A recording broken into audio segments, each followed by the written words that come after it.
Hello, and welcome back to Sleepy Philosophy, where we explore the deepest questions of existence in the most gentle way possible. Whether you're here to ponder life's mysteries or simply drift into peaceful dreams, you've found exactly the right place. Tonight, we're embarking on a quiet journey into one of philosophy's most intriguing puzzles, a question that might make you reconsider everything you thought you knew about yourself and your place in this vast universe.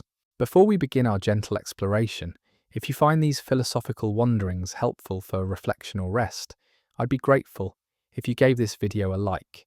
It helps other curious souls discover this cozy corner of contemplation. And if you'd like to join me for more midnight musings about the nature of reality, that subscribe button is always there when you're ready. Oh, and I'm genuinely curious. Where in the world are you listening from tonight? And what time is it in your corner of existence? Drop a comment if you feel like sharing. There's something beautiful about knowing this little community of thinkers spans across continents and time zones. Now take a slow, deep breath, and let's begin with a simple question that's anything but simple. Are you truly unique?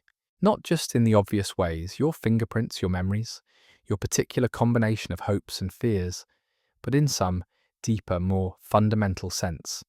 Is there something about you, about your very essence, that makes you irreplaceably, unmistakably you? Or could there, somewhere in the infinite expanse of possibility, exist another being so perfectly identical to you in every conceivable way that even you couldn't tell the difference? This isn't just philosophical daydreaming. This question strikes at the very heart of what it means to be an individual, what it means to exist as a distinct entity in a universe filled with countless other things. It's a puzzle that has captivated philosophers for centuries, and tonight we're going to explore it together through the lens of something called the Identity of Indiscernibles. Picture this scenario, if you will. Imagine that somewhere, perhaps in a parallel universe or a distant galaxy, there exists another version of you, not similar to you, not reminiscent of you, but absolutely, perfectly identical in every single detail. This other you has the exact same height, weight and eye colour. They have the same thoughts racing through their mind at this very moment. They possess identical memories of childhood summers and forgotten conversations. They're listening to this same video, experiencing the same gentle drowsiness, wrapped in a blanket of the same colour and texture.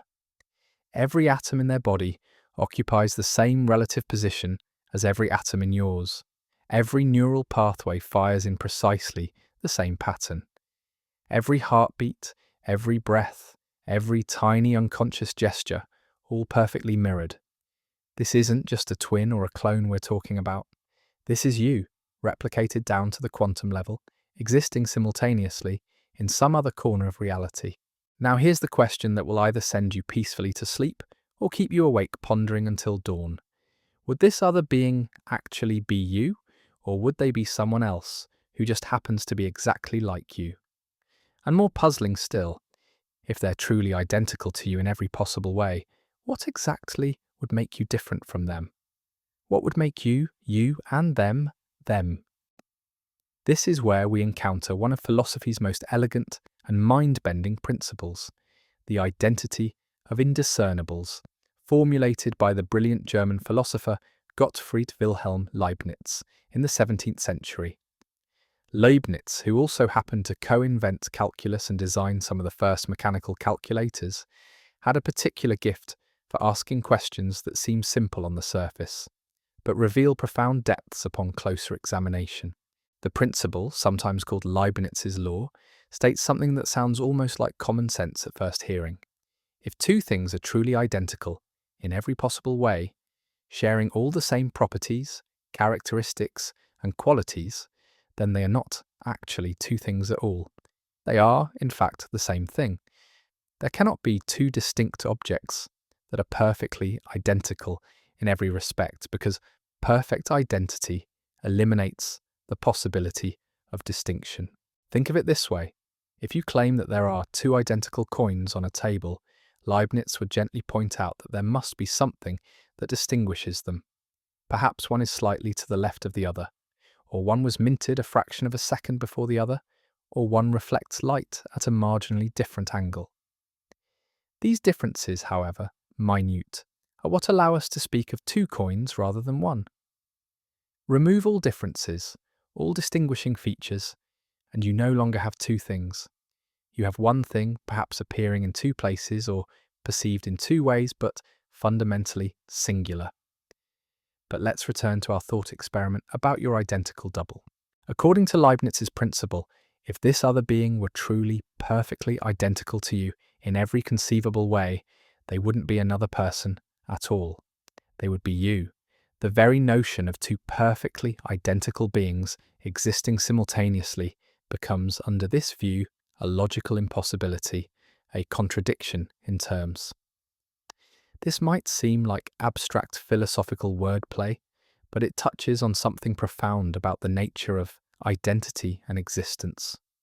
What makes you distinctly you?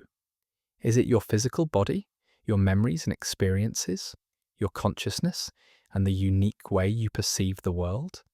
Or is it something more fundamental, your position in space and time, your particular history, your role in the grand web of cause and effect that connects all things? Consider your own sense of identity for a moment. When you look in the mirror each morning, what assures you that you're looking at the same person who went to sleep the night before? After all, billions of your cells have died and been replaced since you were born. Your thoughts have evolved, your memories have shifted and changed, your physical appearance has transformed in countless ways. In what sense are you the same person you were 10 years ago, or even 10 minutes ago?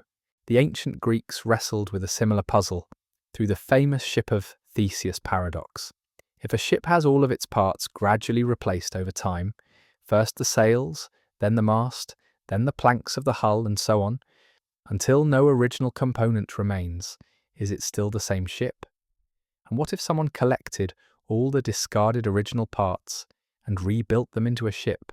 Which would be the real ship of Theseus? This same question applies to you. The atoms that make up your body today are not the same atoms that composed you 7 years ago. Your brain has rewired itself countless times, forming new neural connections while allowing others to fade. Your personality has shifted, your beliefs have evolved, your dreams have changed. In what meaningful sense are you the same person you were in childhood? Yet despite all this change, something persists, some thread of continuity that makes your past experiences feel like your experiences, that makes your future concerns feel genuinely yours to worry about. This persistent something, this core of identity that survives through all the flux of physical and mental change, is what philosophers call personal identity. And understanding its nature is crucial to grasping why the identity of indiscernibles matters for more than just abstract philosophical debate. Some philosophers have argued that personal identity lies in the continuity of memory. You are you because you remember being you yesterday and last week, and in countless moments stretching back through your life. John Locke, the influential English philosopher, championed this view in the 17th century. According to Locke, what makes you the same person over time is your ability to remember your past experiences as your own. The child who fell off their bicycle 20 years ago was you because you remember, or could in principle remember, being that child. But this memory theory of identity faces some puzzling challenges. What about the experiences you've forgotten? Are they no longer part of your identity?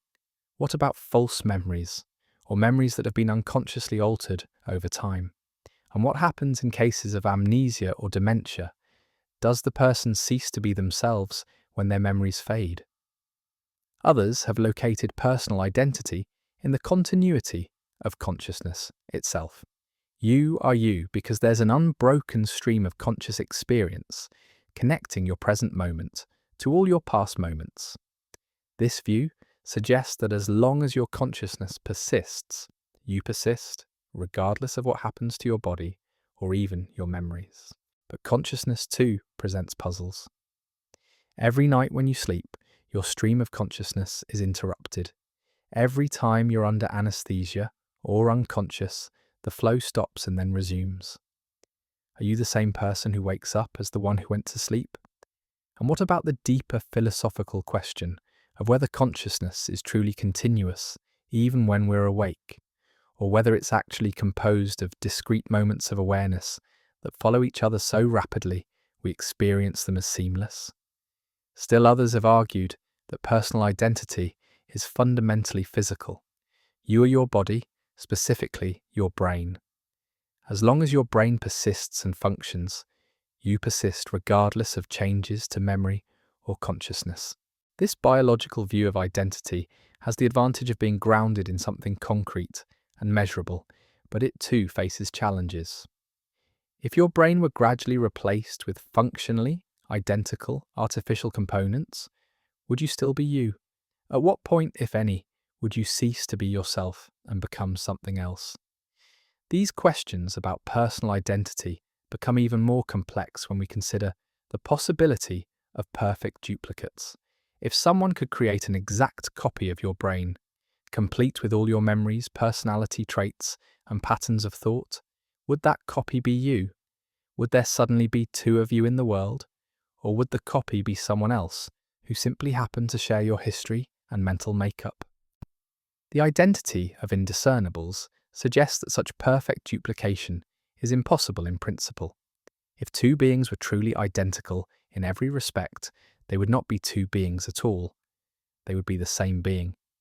But this raises even deeper questions about what we mean by identity and existence.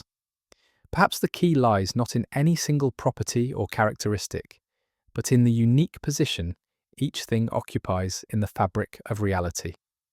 Your identity might not be determined by your physical composition, your memories, or your consciousness alone, but by your particular place in the network of relationships, causes, and effects that constitute the universe.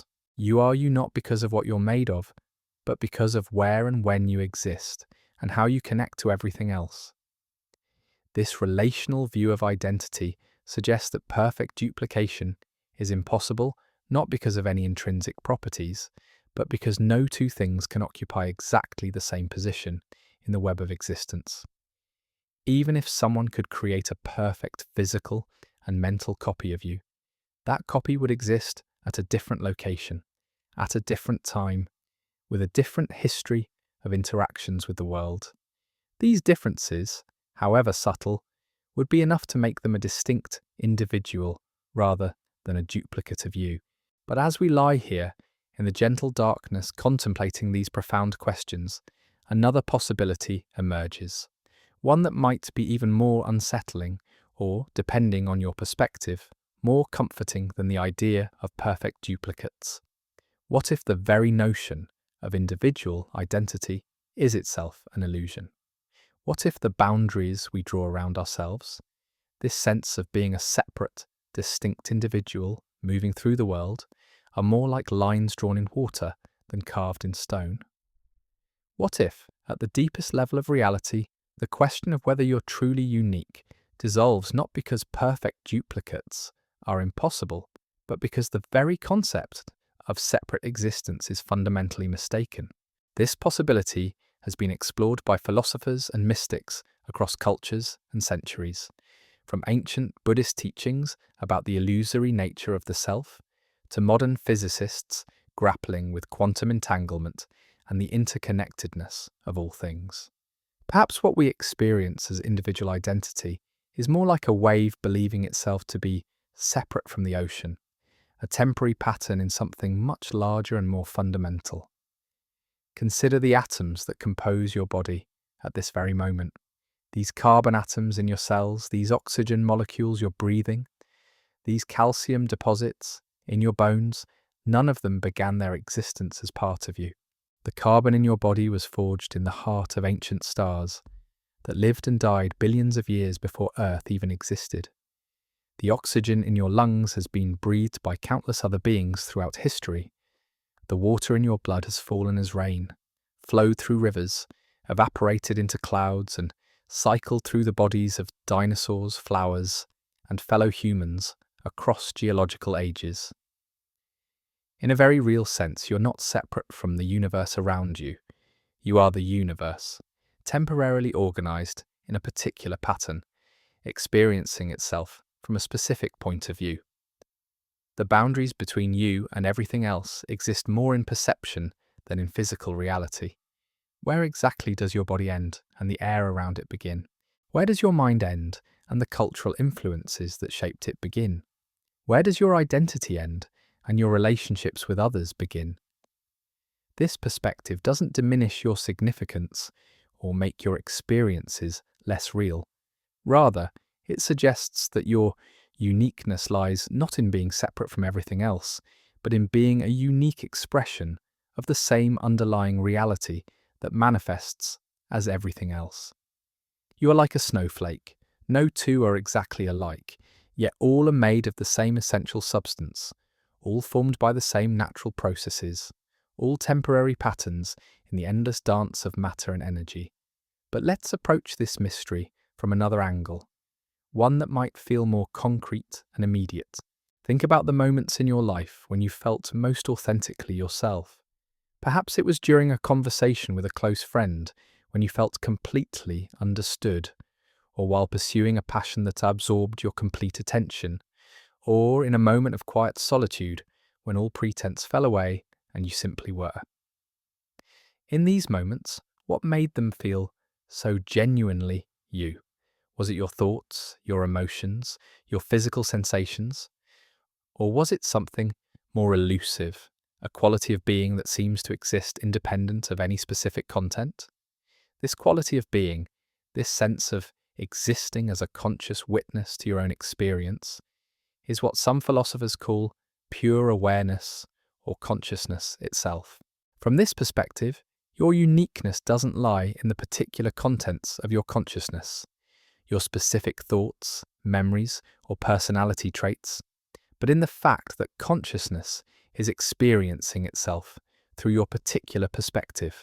It's as if the universe has developed countless ways of knowing itself, and you represent one of those ways, not better or worse than others, but irreplaceably unique in the specific angle of awareness you provide. This raises a fascinating possibility about the nature of identity and the identity of indiscernibles. Perhaps what makes you truly you is not any collection of properties or characteristics that could, in principle, be duplicated. Perhaps it's the very fact that consciousness is experiencing itself as you, from your unique vantage point in space and time.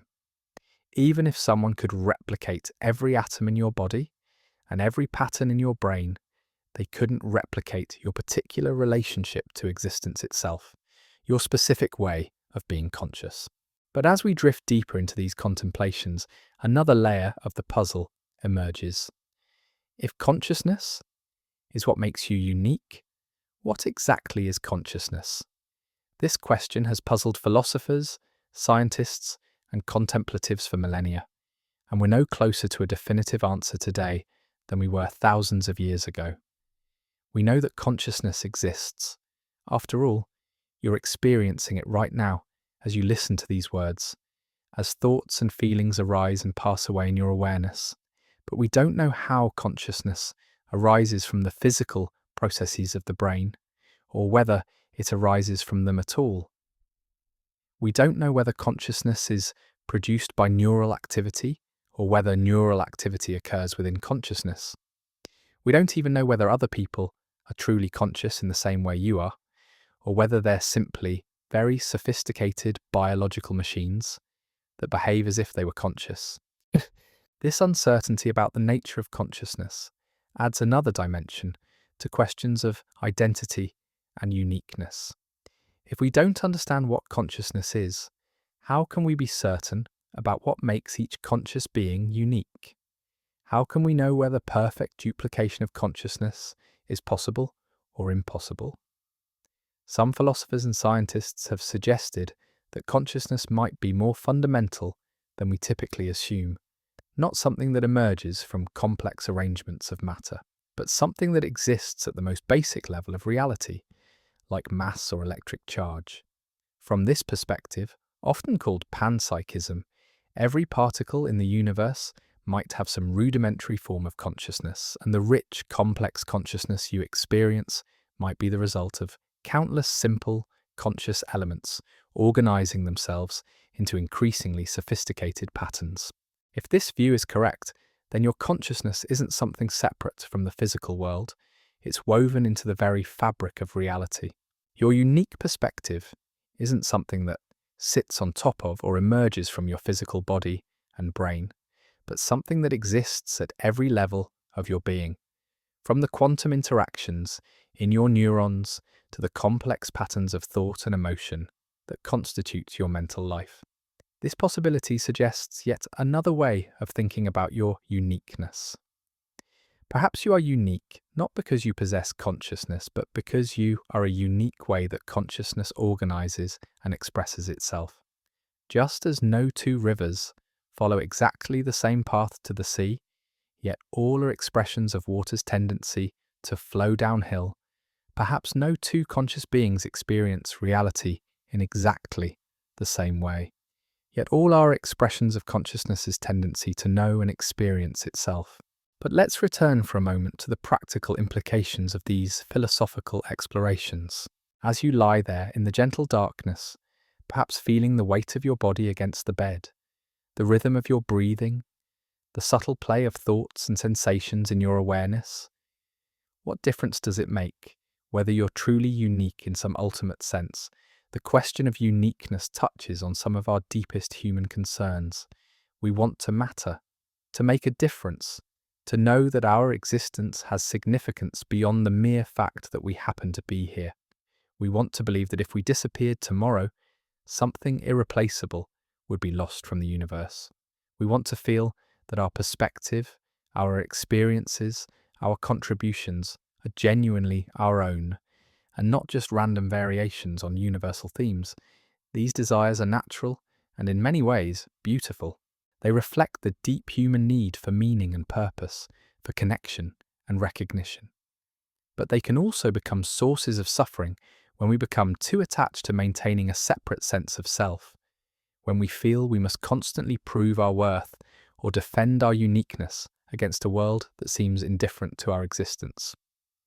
The identity of indiscernibles and the broader philosophical questions it raises might offer a different way of thinking about significance and meaning.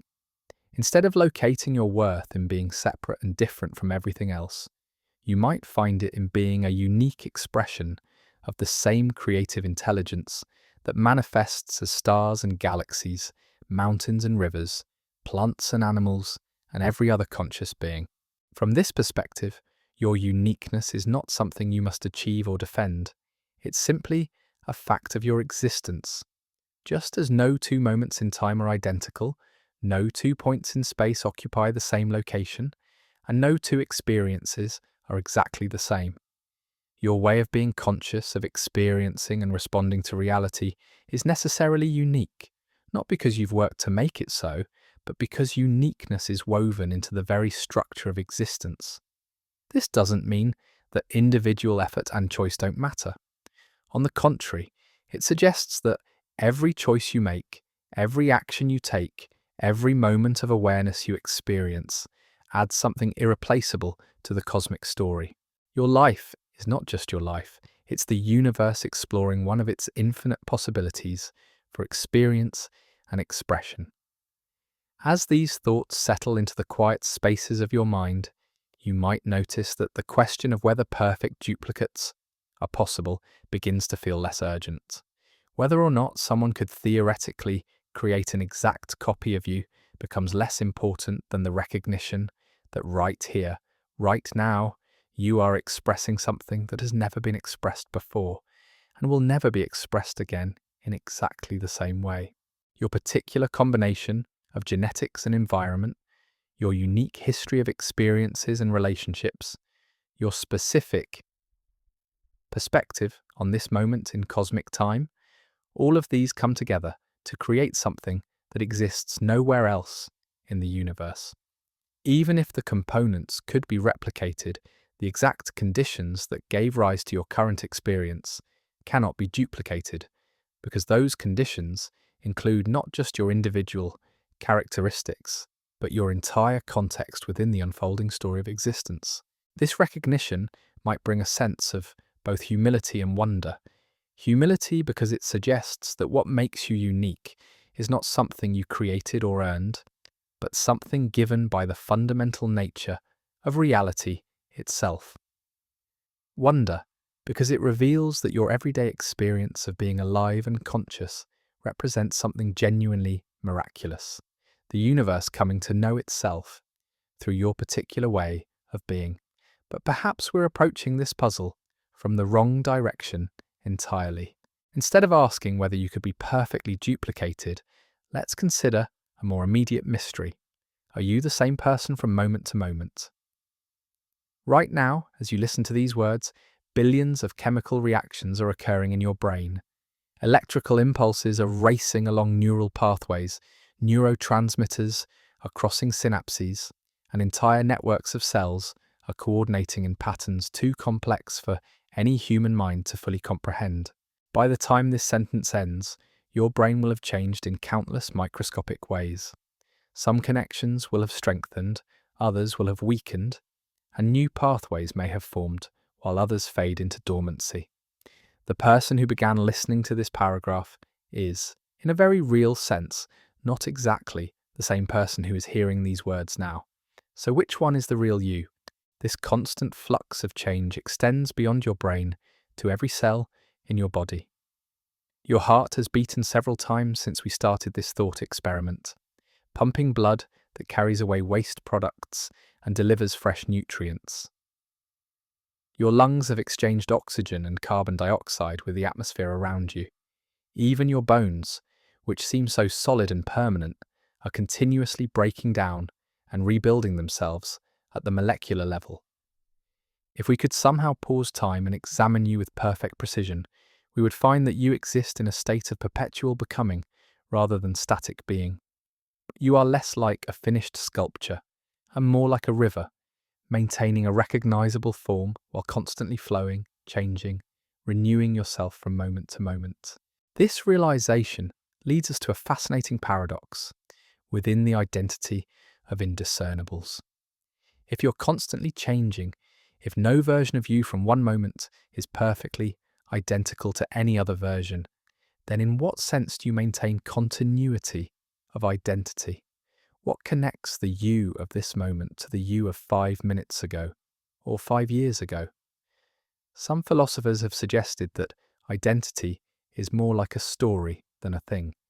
You are not a fixed object moving through time, but rather a narrative thread that weaves together countless experiences, changes, and transformations into something resembling coherence. Your identity exists not in any particular moment, but in the connections between moments, in the ways your past influences your present and your present shapes your future. Think about the stories you tell about yourself, the memories you consider most defining, the experiences that feel most authentically yours. Notice how these memories aren't just passive recordings of past events, but active constructions that change each time you recall them. Each remembering is also a remaking, as your current perspective colours and reshapes your understanding of what happened. This suggests something profound about the nature of identity and uniqueness. Perhaps what makes you irreplaceably you is not any collection of fixed properties, but rather your unique capacity to weave experience into meaning, to create coherence from chaos, to transform the raw material of existence into the story of a life.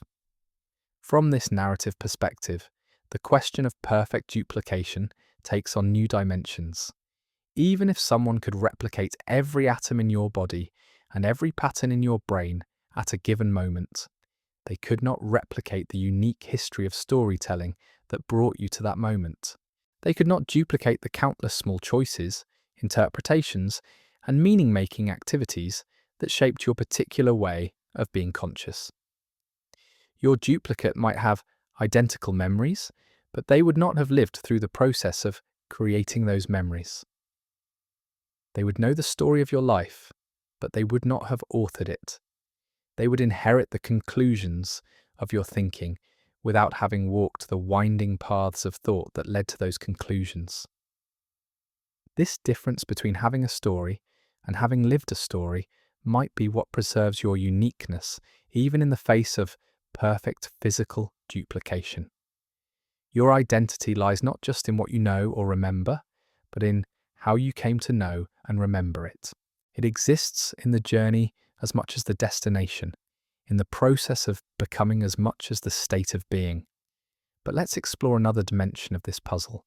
What if the question of uniqueness is intimately connected to your relationships with others? After all, no one exists in isolation. From the moment of birth, you have been shaped by countless interactions with other people, other minds, other perspectives. Your language, your concepts, your ways of thinking and feeling have all been influenced by the social and cultural context in which you developed. In a very real sense, other people exist within you. The voice in your head that narrates your experience has been shaped by all the voices you've heard throughout your life. Your sense of right and wrong carries echoes of parents, teachers, friends, and even strangers whose values somehow found their way into your moral imagination. Your hopes and fears, your loves and aversions, your very sense of what it means to be human, all of these have been co-created through your relationships with others. This social dimension of identity suggests yet another reason why perfect duplication might be impossible. Your uniqueness doesn't exist in isolation, but emerges from your particular position within a web of relationships. Even if someone could replicate your individual characteristics, they could not replicate the specific network of connections that helped create those characteristics in the first place. Your duplicate would not have the same mother or father, the same childhood friends or formative teachers. They would not have shared the countless small moments of connection and misunderstanding, love and conflict that shaped your particular way of being in relationship with others. They might be identical to you in form, but they would lack the relational history that makes you who you are. This relational view of identity also suggests something beautiful about your place in the world. You are not just an isolated individual trying to prove your worth or defend your uniqueness. You're part of a vast network of mutual influence and interdependence. Your existence matters not just because of who you are, but because of how you connect to and influence others. Every conversation you have changes both you and the person you're speaking with. Every act of kindness ripples outward in ways you may never know. Every moment of authentic presence offers others a glimpse of what it means to be genuinely human. Your uniqueness is not something you possess alone, but something you share and co-create with everyone whose life intersects with yours. As we settle deeper into these contemplations, another layer of the mystery reveals itself. What if your sense of being a separate, unique individual is itself a kind of optical illusion, a necessary and useful fiction that consciousness creates to navigate the world, but not ultimately real in the way we typically imagine? Consider your experience right now. You feel like there's a clear boundary between yourself and everything else, between your thoughts and the external world, between your body and the space around it, between your awareness and the objects of awareness. But where exactly are these boundaries? When you look at something, where does the seeing happen? Is it in your eyes, which gather light, in your brain, which processes visual information, or somewhere in the space between you and what you're looking at? When you think a thought, where is that thought located? In your neurons, in your mind, or in some more mysterious realm that encompasses both? The more closely you examine these boundaries, the more elusive they become. Your body is constantly exchanging matter and energy with its environment. Your mind is continuously influenced by external stimuli and internal processes that operate below the threshold of awareness. Your sense of being a separate self emerges from processes that are themselves interconnected with everything around you. This doesn't mean that your individual experience is meaningless or illusory. Rather, it suggests that individuality and interconnectedness might be two sides of the same coin. You are simultaneously utterly unique and completely connected, irreplaceably individual, and inseparably part of the whole. From this perspective, the identity of indiscernibles points toward a profound truth about the nature of existence. Perfect duplication is impossible, not because individual things are separate and distinct, but because everything is so intimately connected that no part can be isolated and replicated without changing the whole. Your uniqueness lies not in being separate from everything else, but in being a unique expression of the same underlying reality that manifests as everything else. You are like a wave that believes itself separate from the ocean, forgetting that wave and ocean are different names for the same water. This recognition might bring a sense of both relief and responsibility. Relief because it suggests that you don't need to prove your worth or defend your uniqueness. They are given by the very nature of existence. Responsibility because it reveals that your actions and choices matter not just for you, but for the whole web of existence, of which you are an inseparable part. As these insights settle into the quiet spaces of your awareness, you might notice a gentle shift in how you experience your own identity. Instead of feeling like an isolated individual trying to maintain your separateness in a threatening world, you might begin to sense yourself as a unique note in an infinite cosmic symphony, essential to the whole while being utterly distinct in your contribution. Your thoughts, your feelings, your particular way of being conscious, all of these add something irreplaceable to the grand experiment of existence. Not because they are separate from everything else, but because they are unique ways that the universe comes to know and experience itself. The question of whether you could be perfectly duplicated becomes less important than the recognition that you are already perfectly yourself. Your existence is not an accident or a mistake, but a necessary part of the cosmic story. The universe needed exactly you, with exactly your perspective, exactly your history, exactly your way of being conscious, or you would not be here. This doesn't mean that you're the center of the universe, or that everything revolves around you. Rather, it suggests that you are one of countless centers, each equally important, each offering something unique to the whole. Your significance lies not in being more important than others, but in being irreplaceably yourself within the vast community of existence. Consider the implications of this recognition for how you live your daily life. If your uniqueness is guaranteed by the very nature of existence, you can stop trying so hard to be special or different. If your significance is woven into the fabric of reality itself, you can relax the constant effort to prove your worth. If your identity is both individual and interconnected, you can embrace both your autonomy and your interdependence. This might free you to be more authentically yourself, not the self you think you should be, or the self others expect you to be, but the self you actually are beneath all the layers of conditioning and expectation. It might allow you to stop competing with others for uniqueness and instead appreciate the beautiful diversity of ways consciousness expresses itself through different beings. Your particular combination of strengths and weaknesses, insights and blind spots, gifts and limitations contributes something essential to the whole. Not because you have worked to make it so, but because the universe has infinite ways of knowing itself, and you represent one of those ways. As you rest in this recognition, you might feel a deep sense of belonging, not just to your family or community or species, but to existence itself. You are not a stranger in a foreign land, but a native of reality, with as much right to be here as the stars and planets, the mountains and oceans, the plants and animals that share this cosmic home.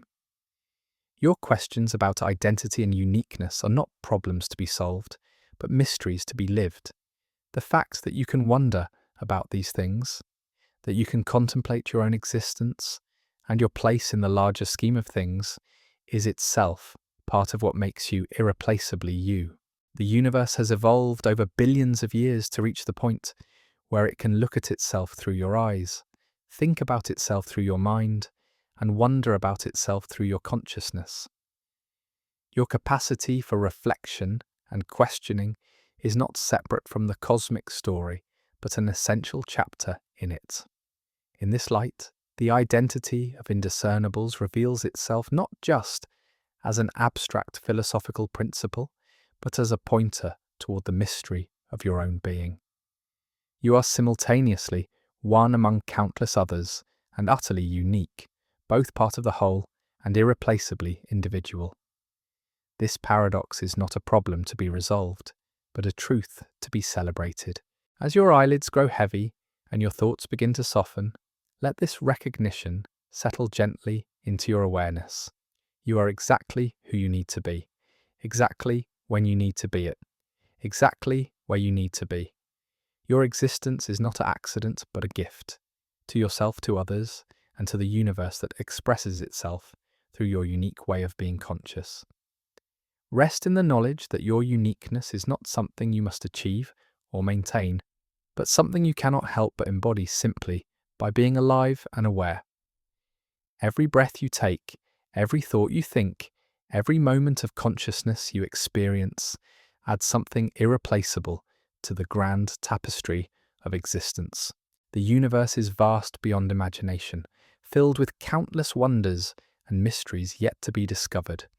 And in all that vastness, there is only one you, only one being with exactly your perspective, exactly your history, exactly your way of experiencing and responding to reality. That alone makes you infinitely precious, infinitely significant, infinitely unique.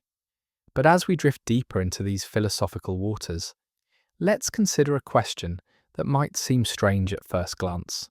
What if your uniqueness isn't just about who you are, but about when you are?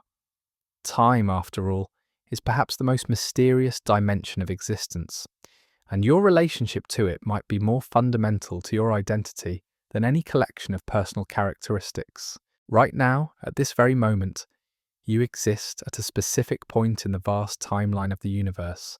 The atoms that compose your body have existed for billions of years, cycling through countless other forms before coming together to create you. The thoughts moving through your mind arise from neural patterns that have been shaped by evolutionary processes stretching back millions of years.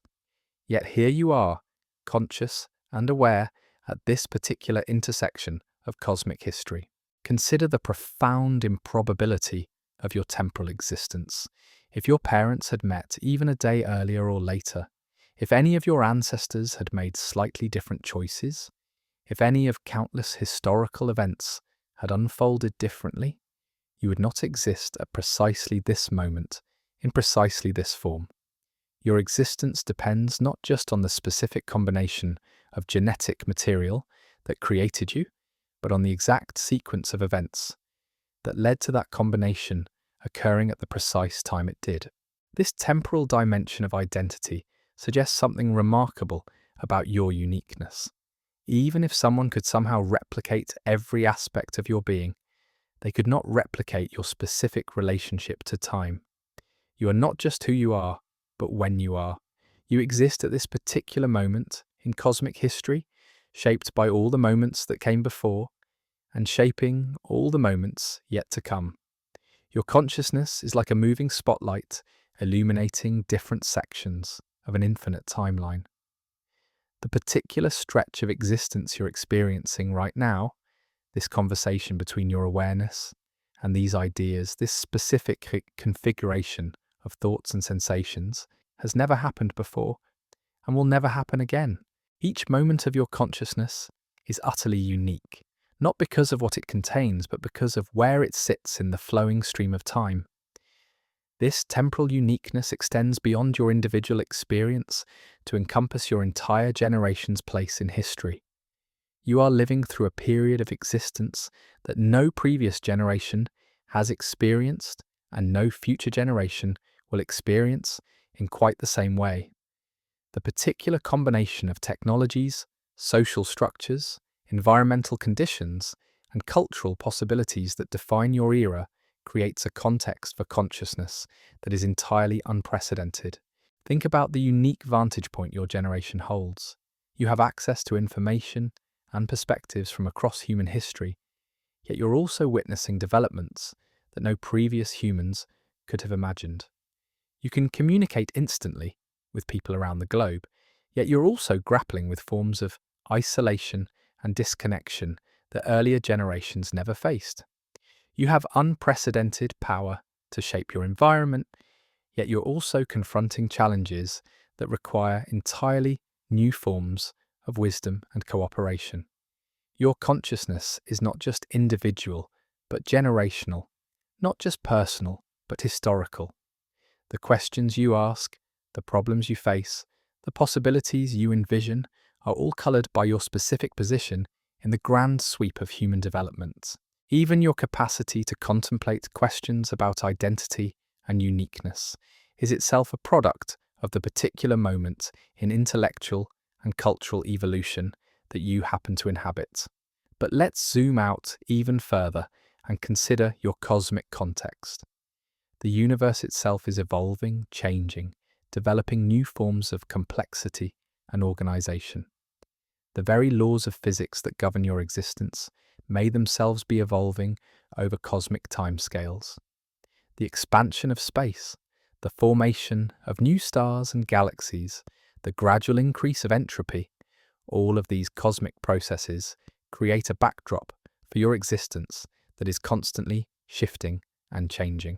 You are not just living in the universe, you are part of the universe's ongoing evolution toward greater complexity and consciousness.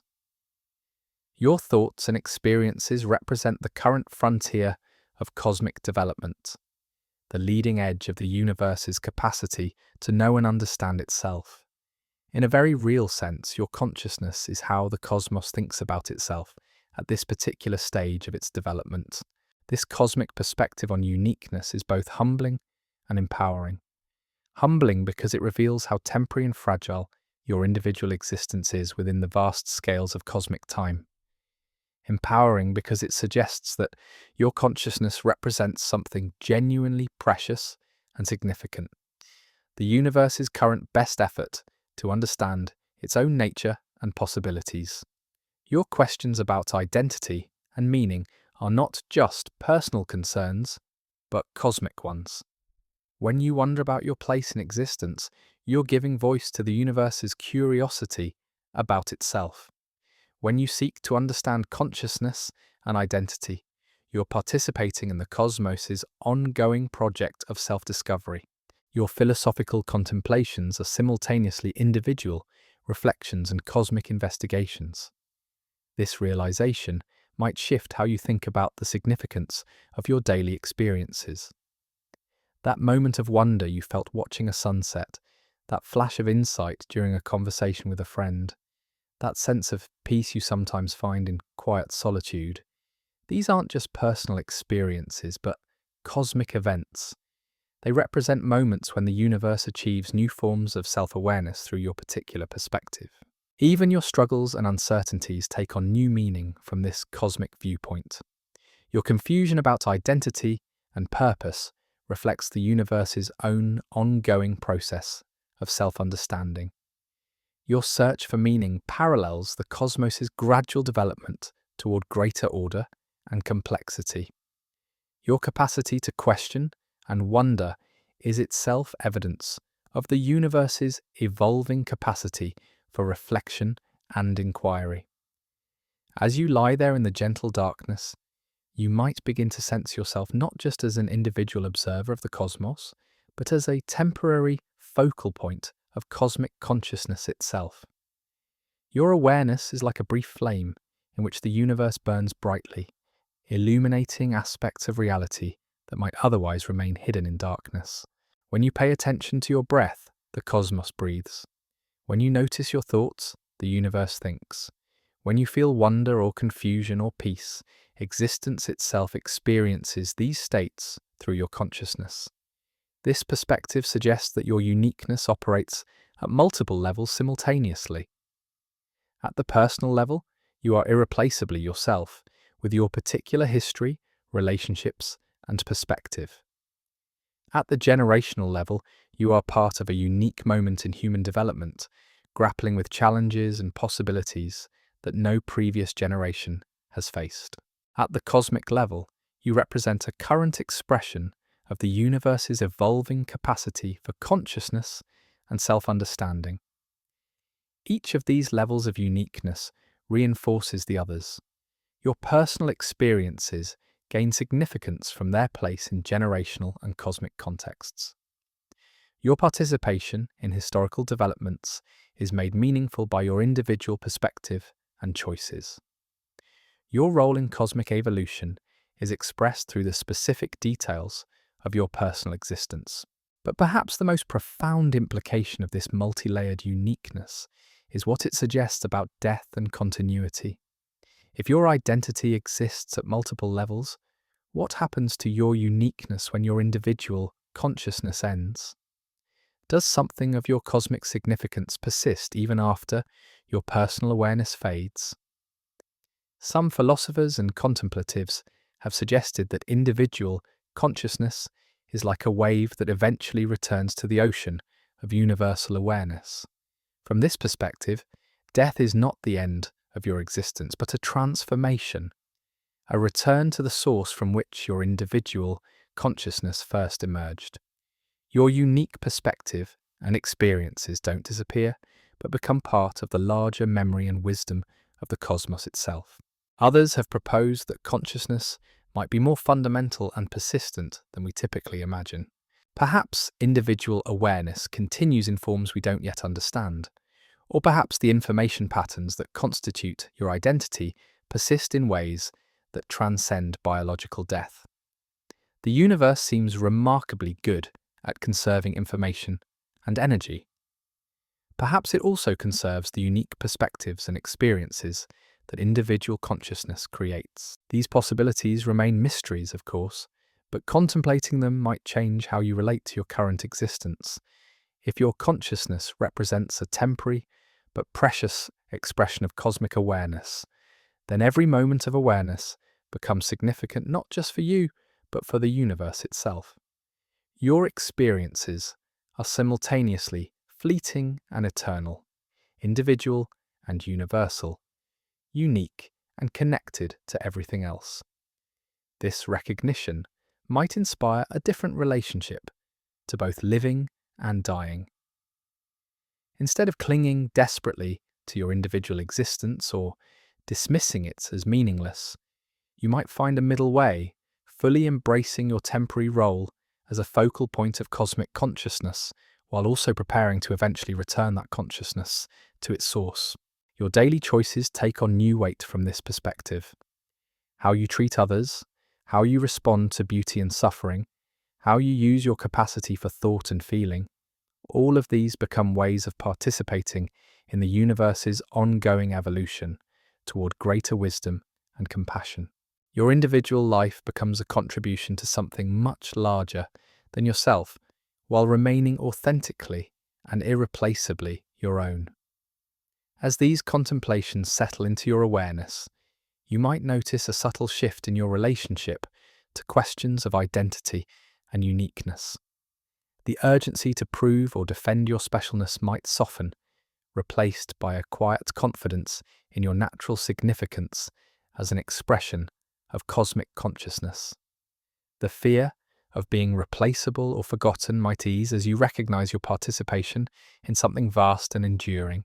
You don't need to achieve uniqueness because you embody it simply by being conscious at this particular moment in cosmic history. You don't need to prove your significance because your very capacity to wonder about these questions demonstrates your participation in the universe's evolving self-awareness. You don't need to fear being forgotten because your experiences and perspectives become part of the cosmic memory that shapes all future development. This understanding might free you to live more authentically and generously. Instead of competing with others for uniqueness, you can appreciate the beautiful diversity of ways consciousness expresses itself through different beings. Instead of hoarding your experiences and insights, you can share them freely, knowing that doing so enriches the cosmic conversation of which you are part. Your relationships with others take on new depth from this perspective. Every person you encounter represents another unique expression of cosmic consciousness, another irreplaceable perspective on reality. Your interactions become opportunities for different aspects of universal awareness to recognize and appreciate each other.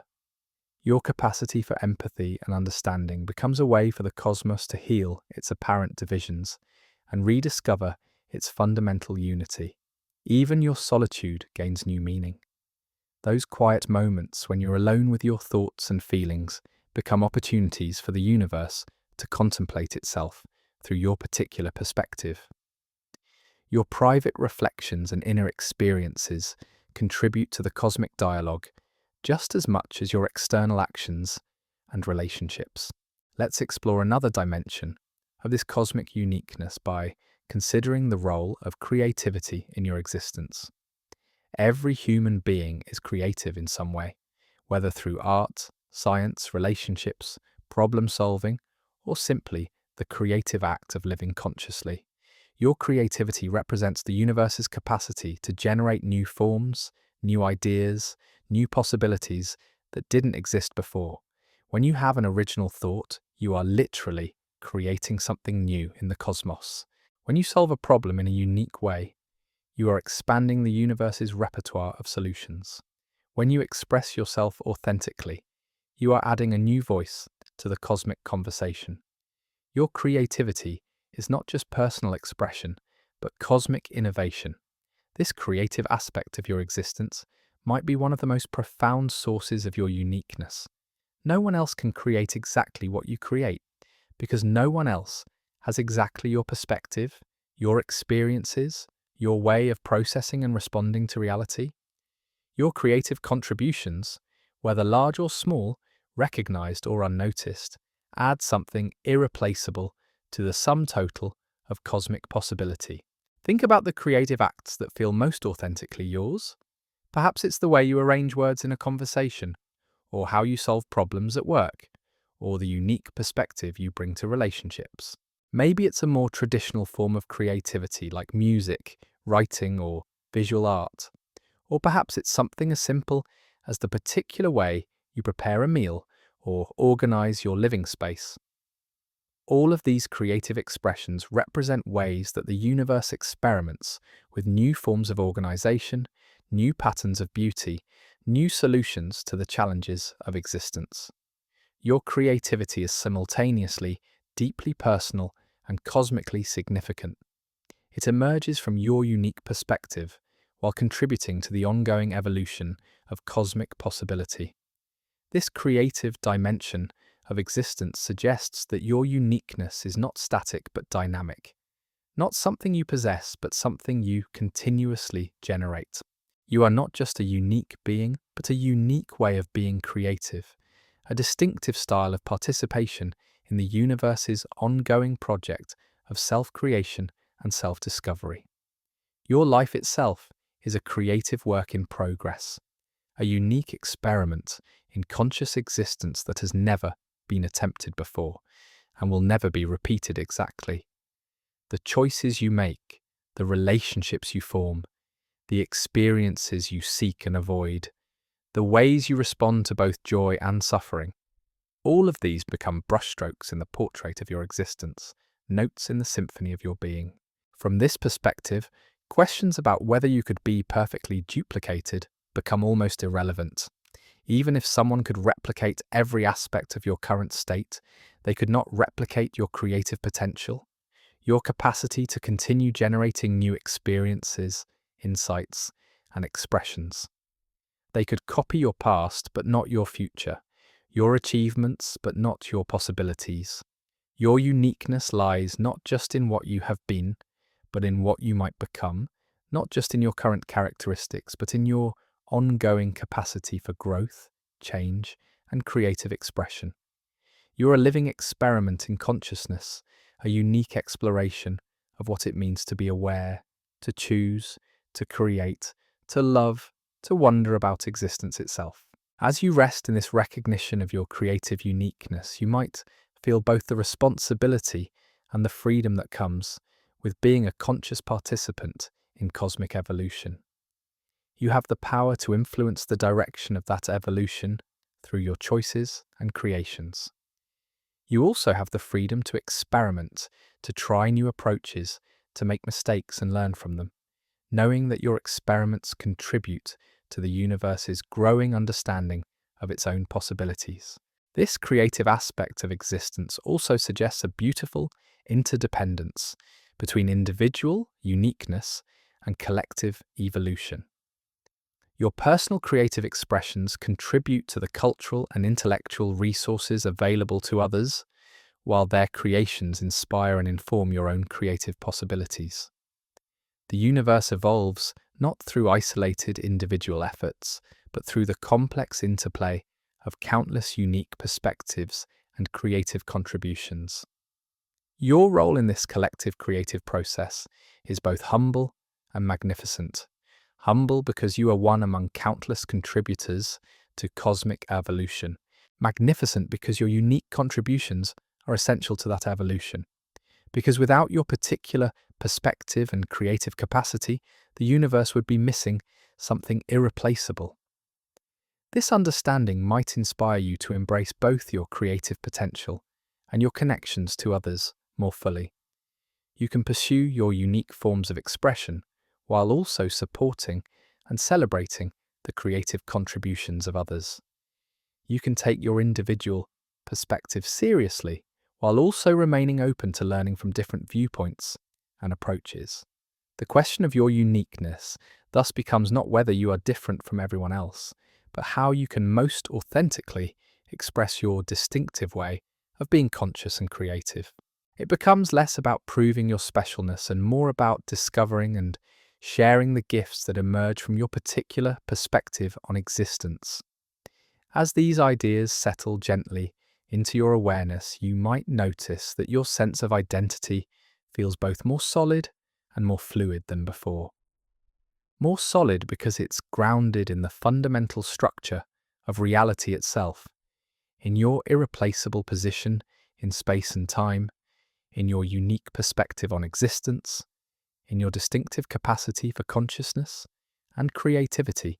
More fluid because it's not limited to any fixed set of characteristics, but encompasses your ongoing potential for growth, change, and creative expression.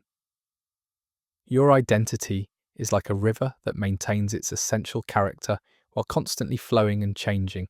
The river of yesterday was different from the river of today, yet we recognize it as the same river because of the continuity of its flow, its banks, its relationship to the landscape through which it moves. Similarly, you maintain your essential identity through all the changes of your existence because of the continuity of your consciousness, your creative capacity, your unique way of participating in the cosmic conversation. This river-like nature of identity might help resolve some of the puzzles we've been exploring.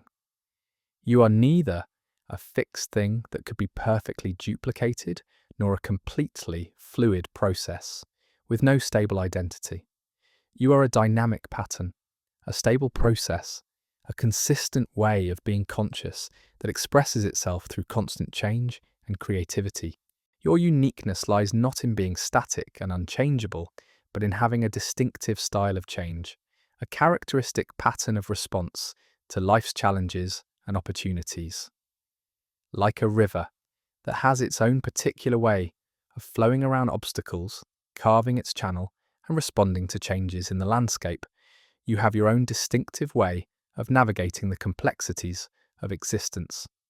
This dynamic view of identity might also help you relate more skillfully to the changes and challenges in your life.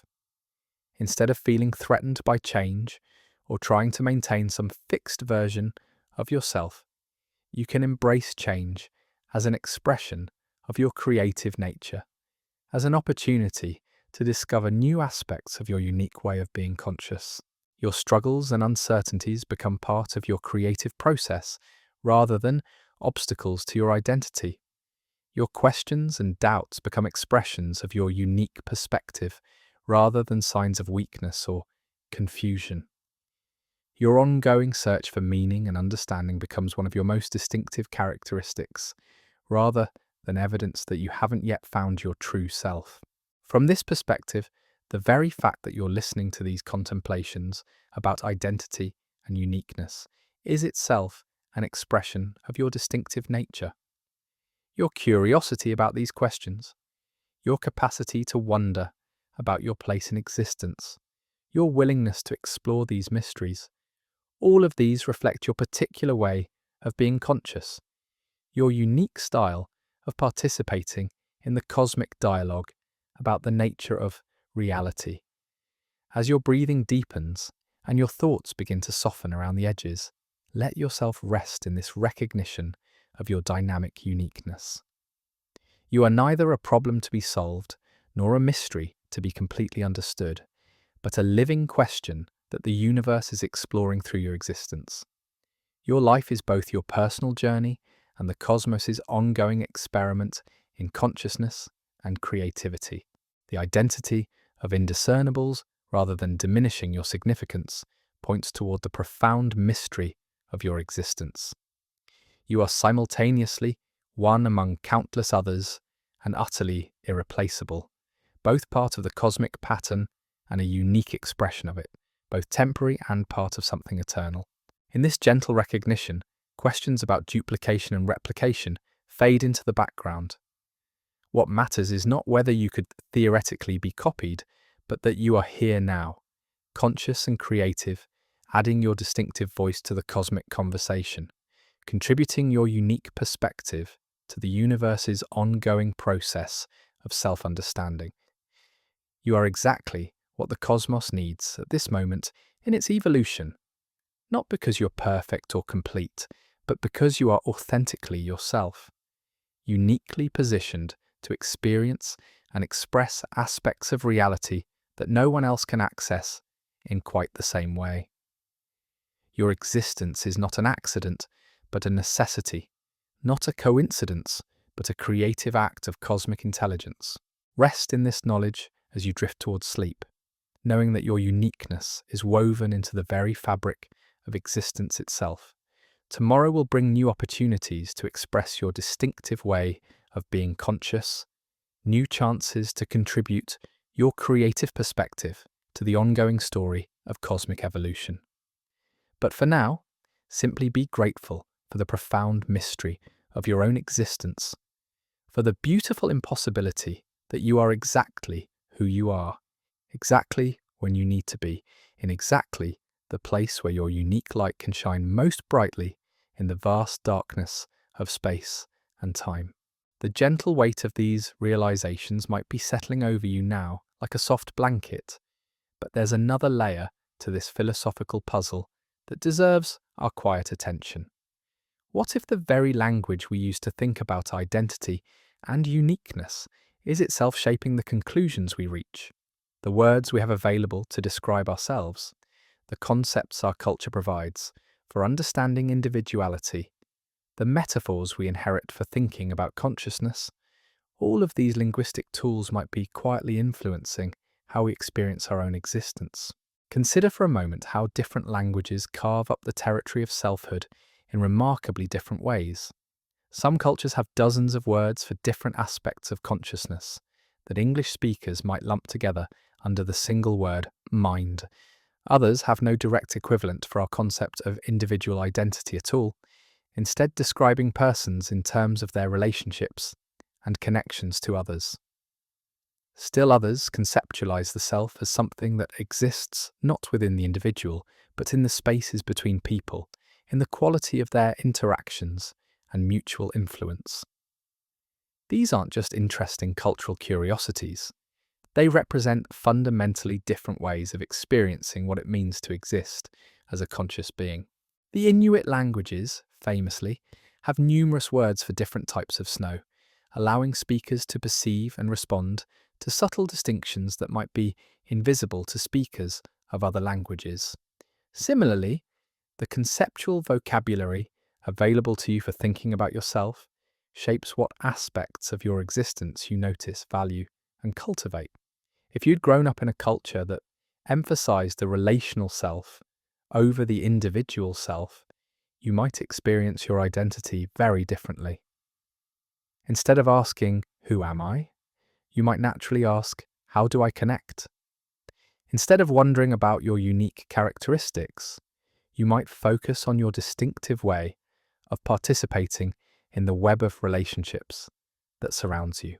Instead of feeling the need to defend your individual boundaries, you might find fulfillment in discovering how permeable and interconnected those boundaries actually are. This linguistic dimension of identity raises fascinating questions about the universality of our philosophical conclusions. When we explore the identity of indiscernibles, are we discovering timeless truths about the nature of existence, or are we working within the conceptual constraints of a particular way of thinking about selfhood? Are our questions about uniqueness and duplication shaped by cultural assumptions that other traditions might not share?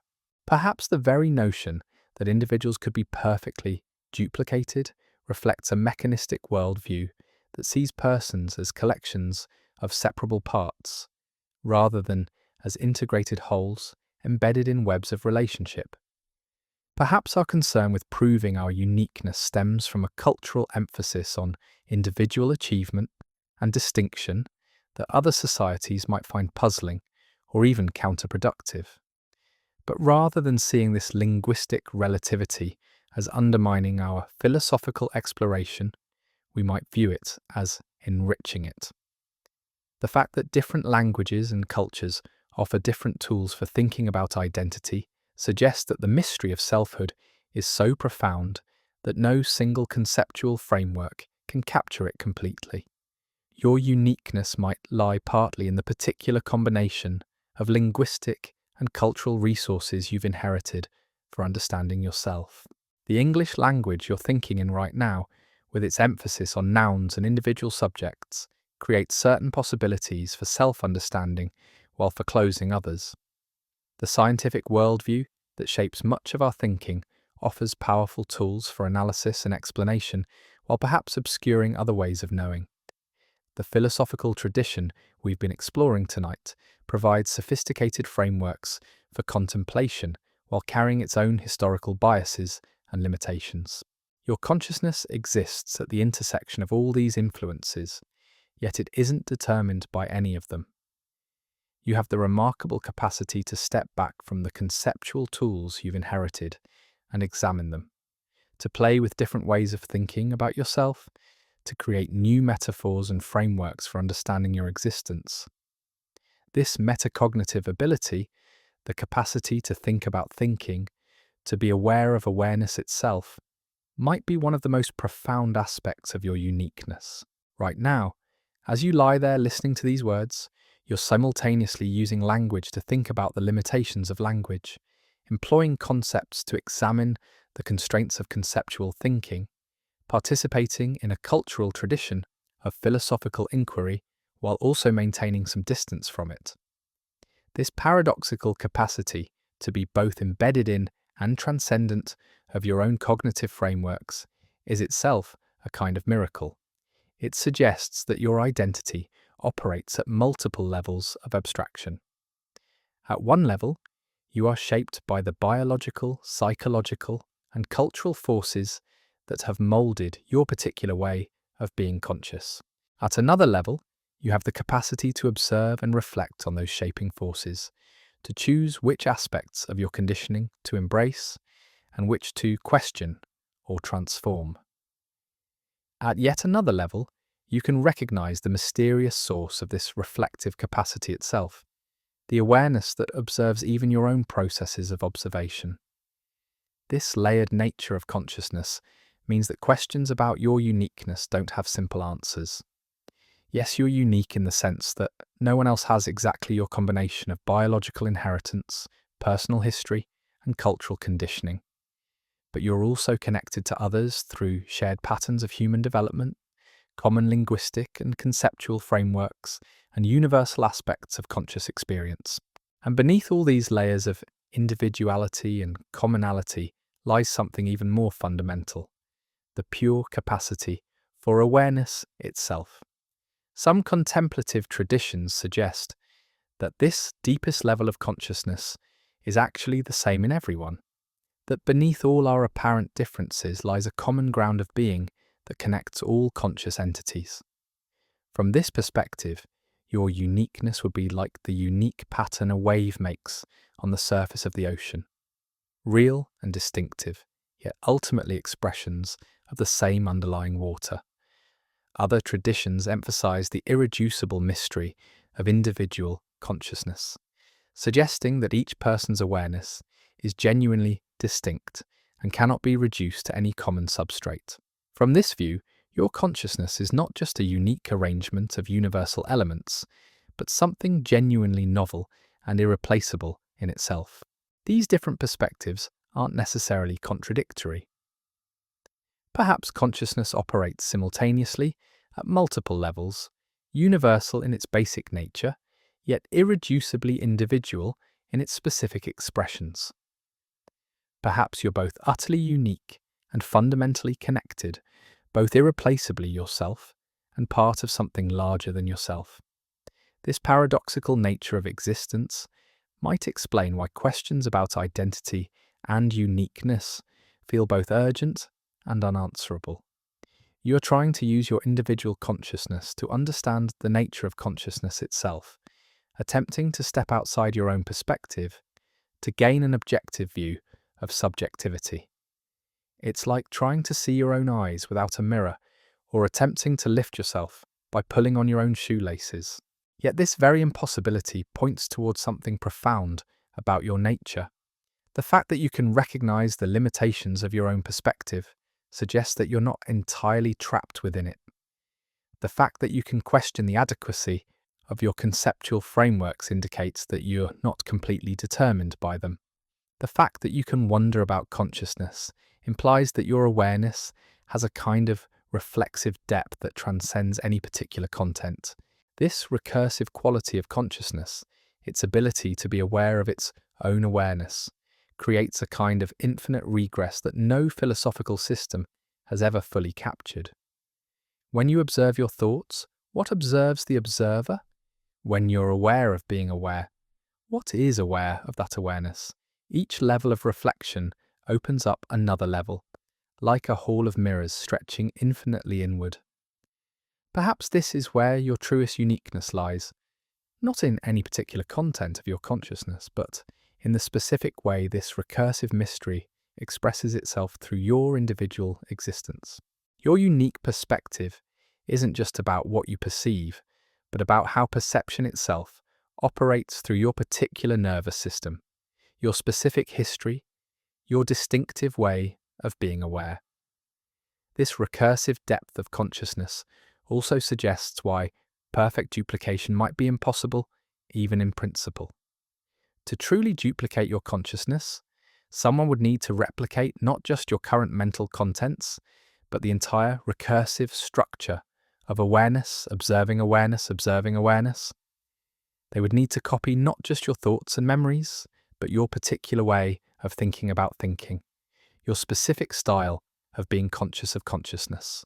Even if such duplication were theoretically possible, it would face the problem of temporal uniqueness we explored earlier. By the time the duplication process was complete, you would have continued developing, continued experiencing new moments of recursive self-awareness. The duplicate might be identical to who you were at the moment of copying, but not to who you had become by the time they came online.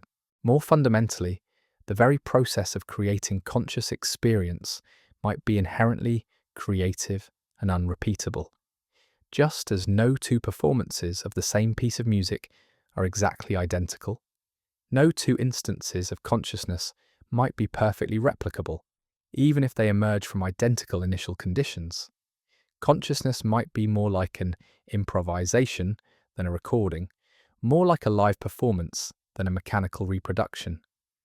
This performative aspect of consciousness suggests another dimension of your uniqueness. You're not just a being who has consciousness, but a being who performs consciousness moment by moment. Your identity isn't a fixed thing you possess, but an ongoing activity you engage in. Your uniqueness lies not just in your static properties, but in your dynamic way of creating conscious experience from the raw materials of sensation, memory, and possibility. Think about how you're creating your experience right now. You're taking the acoustic waves of these spoken words and transforming them into meaningful language. You're integrating that language with your existing knowledge and memories to create understanding. You're simultaneously monitoring your level of sleepiness, your physical comfort, your emotional responses to these ideas. You're perhaps imagining how you might discuss these concepts with others, or wondering what implications they might have for how you live your life. All of this creative activity is happening spontaneously, without conscious effort or explicit instruction. You're not following a manual for how to be conscious. You're improvising consciousness moment by moment, creating your unique version of aware experience from the infinite possibilities available to any conscious being. This creative aspect of consciousness means that even if someone could replicate your brain structure perfectly, they couldn't replicate your consciousness unless they could also replicate your ongoing creative process of being conscious.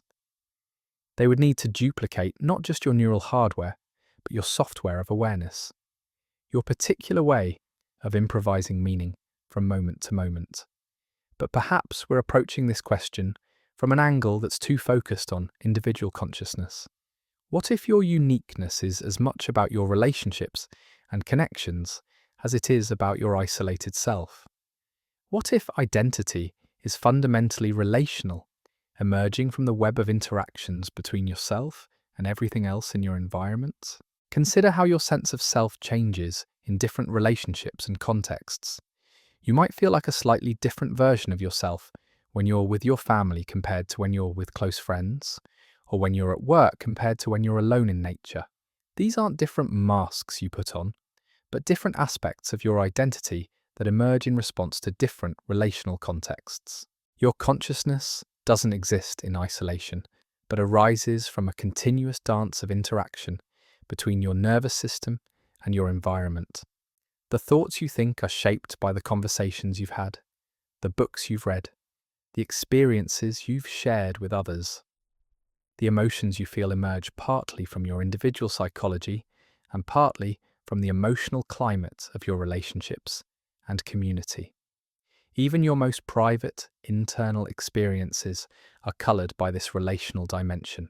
The voice in your head that narrates your experience has been shaped by all the voices you've internalized over the course of your life. Your capacity for self-reflection has developed through countless interactions with others who have reflected you back to yourself. Your sense of what it means to be human has been co-created through your participation in human culture and community. From this relational perspective, your uniqueness lies not just in your individual characteristics, but in your distinctive position within the web of relationships that constitutes your social and cultural environment. No one else occupies exactly the same position in that web, and therefore no one else has access to exactly the same relational possibilities for identity formation. Even if someone could duplicate your individual psychology perfectly, they could not duplicate the entire network of relationships that helped create that psychology in the first place. They would not have the same parents, siblings, friends, teachers, and mentors. They would not have participated in the same conversations, shared the same experiences, or co-created the same memories. Their relational context would necessarily be different, and therefore their identity would necessarily be different as well. This relational dimension of uniqueness suggests that your significance extends beyond your individual boundaries. You matter not just because of who you are in isolation, but because of how you connect to and influence others. Your existence creates ripples of effect that extend far beyond your immediate experience, shaping the identities and possibilities of countless other beings. Every conversation you have changes both you and the person you're speaking with. Every act of kindness or creativity adds something positive to the collective human story. Every moment of authentic presence offers others a glimpse of what it means to be genuinely alive and aware. Your uniqueness is not something you hoard for yourself, but something you share with the world through your relationships and interactions. This relational view of identity also suggests that your death, when it comes, will not simply erase your uniqueness from the world. The relationships you've formed, the conversations you've had, the love you've shared, all of these will continue to influence others long after your individual consciousness has ended. Your uniqueness will live on in the ways you've shaped other people's identities, in the memories they carry of you, in the wisdom and kindness they pass on to others, partly because of their connection with you.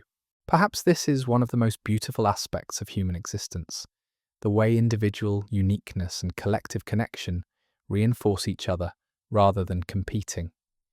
You become more authentically yourself through your relationships with others, while simultaneously contributing to their capacity for authentic self-expression. Your individual development serves the collective good, while your service to others enhances your individual fulfillment.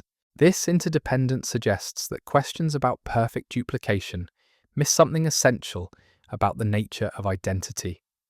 Even if technological duplication were possible, it would necessarily occur within a relational context that could not be duplicated.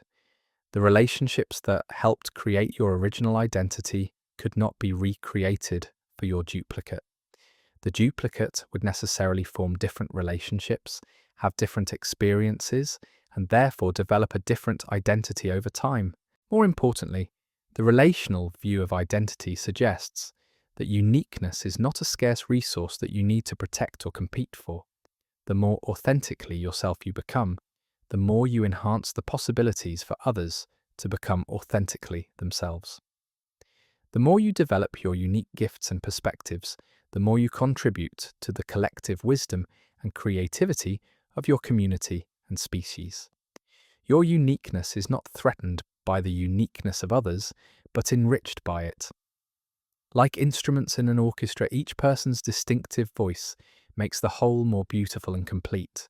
Your individual melody matters not because it drowns out other melodies, but because it harmonizes with them to create something larger and more magnificent than any single voice could achieve alone. As these reflections settle into your consciousness, you might feel a subtle shift in how you relate to your own identity and place in the world. Instead of feeling like an isolated individual trying to prove your worth or defend your uniqueness, you might begin to sense yourself as a valued participant in a vast collaborative work of art, the ongoing creation of conscious community on this planet. Your questions about identity and uniqueness become less about establishing your separateness and more about discovering your most authentic way of contributing to this collective masterpiece. Your individual development becomes less about self-aggrandizement and more about gift-giving, developing your unique capacities so you can offer them more fully to others and to the world. This doesn't diminish the importance of your individual journey of self-discovery and personal growth. Rather, it places that journey within a larger context that gives it deeper meaning and purpose. You matter as an individual precisely because individuals like you are needed for the collective flourishing of consciousness on Earth. Your personal healing and development contributes to the healing of your family, your community, and ultimately your species.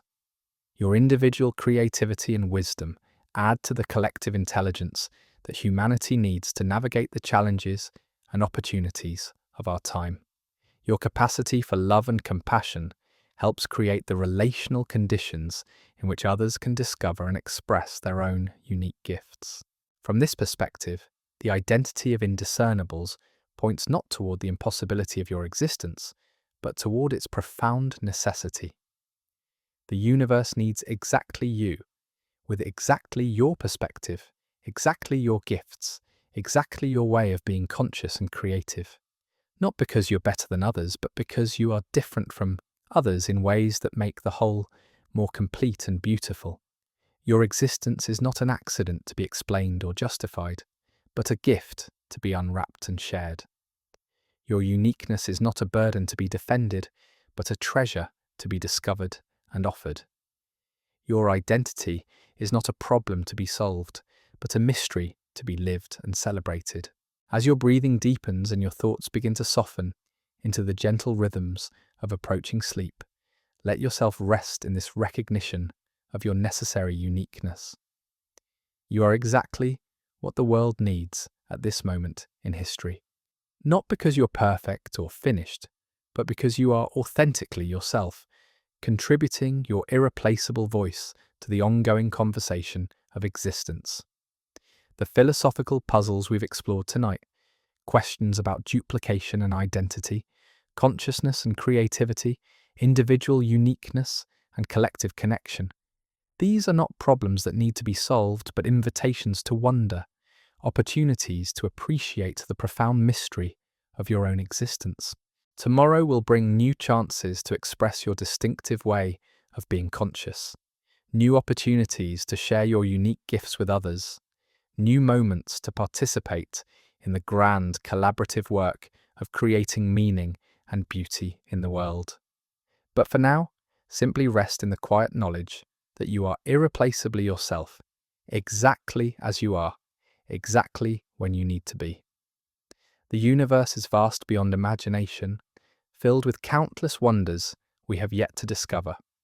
And in all that vastness, there is only one being with your precise combination of consciousness and creativity, history and possibility, individual uniqueness and relational connection.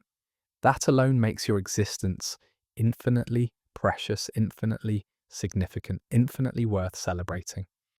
Sleep well, knowing that your very capacity to wonder about these deep questions is itself one of the most beautiful expressions of cosmic consciousness. Your philosophical curiosity, your search for meaning and understanding, your ability to contemplate the nature of your own existence, these are among the most remarkable achievements of the evolving universe. And perhaps that's the deepest answer to our question about uniqueness. You are unique not just because of what you are, but because of your capacity to ask what you are. In a cosmos that spent billions of years developing the ability to question its own nature, your consciousness represents one of the most precious and irreplaceable expressions of that cosmic curiosity. Rest now in the gentle mystery of your own being, knowing that tomorrow's dawn will bring new opportunities to explore, to wonder, and to contribute your distinctive light to the ongoing illumination of existence itself. As we drift deeper philosophical waters into these, let's explore another dimension of your uniqueness that might seem paradoxical at first glance. The ways in which you're simultaneously utterly ordinary and extraordinarily special. This isn't a contradiction to resolve, but a beautiful tension to embrace, one that might illuminate something profound about the nature of existence itself. Consider the remarkable ordinariness of your daily experience. You wake up each morning, brush your teeth, perhaps drink coffee or tea, go about your day making countless small decisions and having fleeting thoughts that seem utterly mundane. You experience hunger and satisfaction, boredom and interest, comfort and discomfort in patterns that billions of other humans share. Your basic needs, your fundamental emotions, your core ways of processing experience, all of these connect you to an unbroken chain of conscious beings stretching back through millennia. Yet within this profound ordinariness lies something miraculous. The fact that you experience hunger is ordinary. The specific way hunger feels to you, coloured by your particular memories of favourite meals and your unique relationship with food, is entirely your own. The fact that you feel emotions is universal. The precise texture of your joy, the specific quality of your melancholy, the distinctive flavour of your curiosity, these belong to no one else. Your ordinariness and your uniqueness aren't opposing forces, but different aspects of the same phenomenon. You're like a single note in an infinite symphony, sharing the same basic properties as every other note, yet irreplaceable in your specific pitch, timing, and harmonic relationships. Remove any single note from a complex musical composition, and something essential is lost, even if that note seemed simple or common when heard in isolation. This interplay between the universal and the particular extends to every aspect of your existence. Your brain operates according to the same basic principles as every other human brain, yet the specific pattern of neural connections that constitutes your mind has never existed before and will never exist again. Your DNA follows the same genetic code as all other human DNA, yet your particular combination of genes creates possibilities and constraints that are uniquely yours. Even your capacity for consciousness, which you share with countless other beings, expresses itself through your individual nervous system in ways that are utterly distinctive.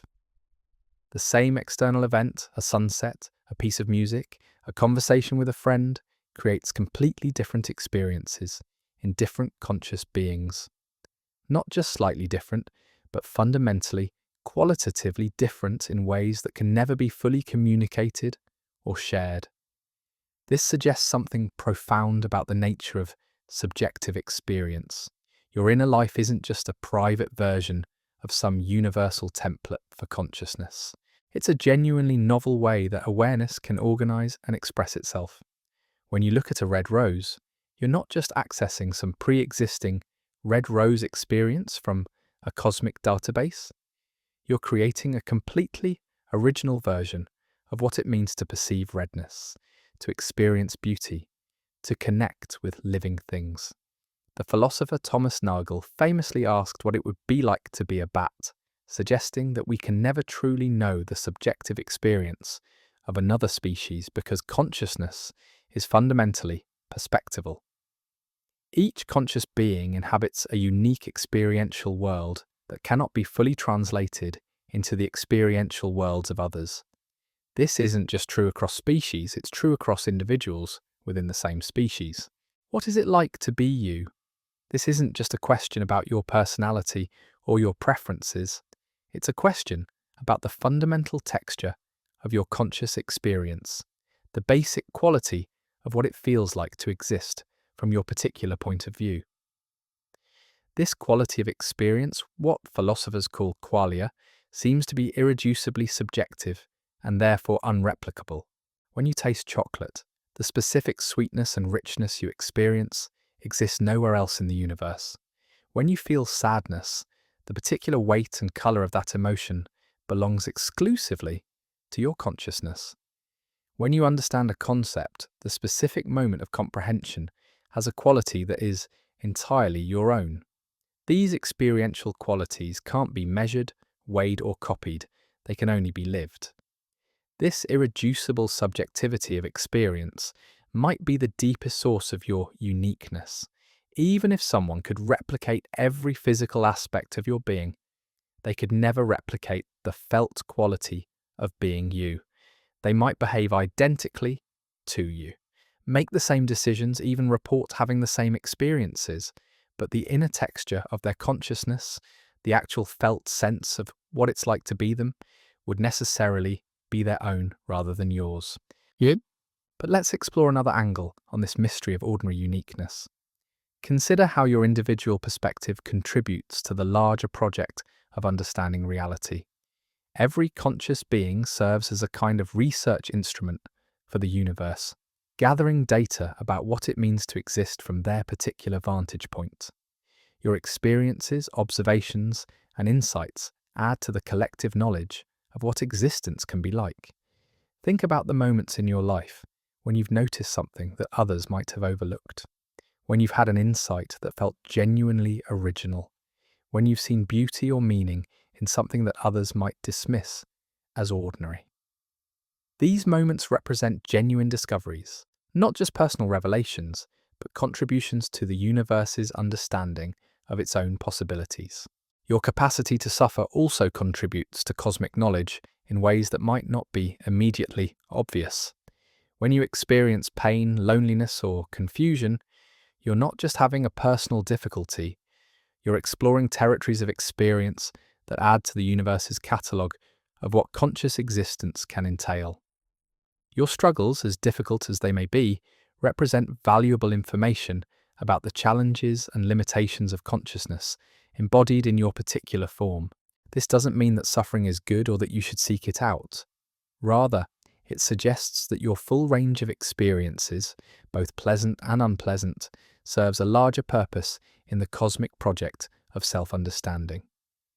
Your joys illuminate possibilities for fulfillment and beauty. Your sorrows reveal the vulnerabilities and dependencies that come with conscious existence. Your confusion maps the boundaries of understanding, while your moments of clarity chart new territories of insight. From this perspective, your life becomes a kind of ongoing research project, a unique investigation into what it means to be conscious in your particular circumstances. The data you're collecting through your daily experiences, how it feels to be human at this moment in history, in your specific cultural context, with your individual combination of capabilities and limitations, this information exists nowhere else in the universe. Even your most mundane experiences contribute to this cosmic research project. The way you experience waiting in line at the grocery store, the specific quality of your attention when you're doing routine tasks, the particular flavor of your boredom during uninteresting activities, all of these add nuances to the universe's understanding of conscious experience that no other being can provide. This research dimension of existence suggests that your life has inherent value regardless of your achievements or contributions in any conventional sense. Simply by being conscious and aware, you're performing invaluable service to the cosmic project of self-understanding. Your existence is justified not by what you accomplish, but by what you experience, not by what you create, but by what you discover about the nature of being alive and aware. But perhaps the most remarkable aspect of your ordinary uniqueness is how it connects you to others, while simultaneously distinguishing you from them. The very experiences that are most uniquely yours, your deepest joys, your most profound sorrows, your most intimate moments of understanding, these are also the experiences that allow you to connect most authentically with other conscious beings. When you share your genuine experience with others, you're not just communicating information, you're creating bridges between different worlds of consciousness. Your unique perspective becomes a gift you can offer to others, helping them expand their understanding of what conscious experience can be like. Similarly, when others share their unique perspectives with you, they're inviting you into experiential territories you could never explore on your own. This creates a beautiful paradox. The more deeply you explore your own unique way of being conscious, the more you have to offer others. The more authentically yourself you become, the more valuable your connections with others become. Your individuality and your capacity for relationship don't compete with each other. They enhance each other. Your unique perspective allows you to see things that others might miss, to ask questions that others might not think to ask, to make connections that others might not notice. When you share these insights and observations, you're contributing to a collective intelligence that is greater than the sum of its parts. Your individual consciousness becomes a node in a vast network of interconnected awareness. This network perspective on consciousness suggests yet another reason why perfect duplication might be impossible. Your value to the collective intelligence of consciousness depends not just on your individual characteristics, but on your position within the network of relationships and connections that constitutes conscious community. Even if someone could replicate your individual mind, they could not replicate your specific position within this network of relationships. Your duplicate would necessarily occupy a different position in the web of connections between conscious beings. They would have different relationships, different influences on others, different ways of contributing to the collective intelligence. Their existence would create different ripples in the network, leading to different emergent properties and possibilities. This network dimension of consciousness also suggests that your uniqueness is not a fixed property, but a dynamic, evolving aspect of your existence. As the network of conscious beings evolves and changes, your position within it shifts as well. New connections form while others fade. New possibilities for influence and relationship emerge while others disappear. Your uniqueness is not something you possess once and for all, but something you continuously co-create through your interactions with others. As you lie there in the gentle darkness, you might begin to sense yourself, not just as an isolated individual, but as a living node in this vast network of consciousness. Your thoughts and experiences are simultaneously private and shared, individual and collective, unique and universal. The boundaries between self and other, between your consciousness and the consciousness of others, begin to feel more fluid and permeable. This doesn't diminish your individuality, but enriches it. You remain irreplaceably yourself, while also participating in something much larger than yourself. Your unique perspective is valuable precisely because it contributes to a collective understanding that transcends any individual viewpoint. Your ordinary experiences become extraordinary when seen as part of the vast project of consciousness coming to understand itself. Perhaps this is the deepest truth about your uniqueness. It's not something you have, but something you do. Not a possession, but an activity. Not a state, but a process. You are unique not because you contain some special essence that others lack, but because you're engaged in the unique activity of being conscious from your particular perspective at this particular moment in cosmic time.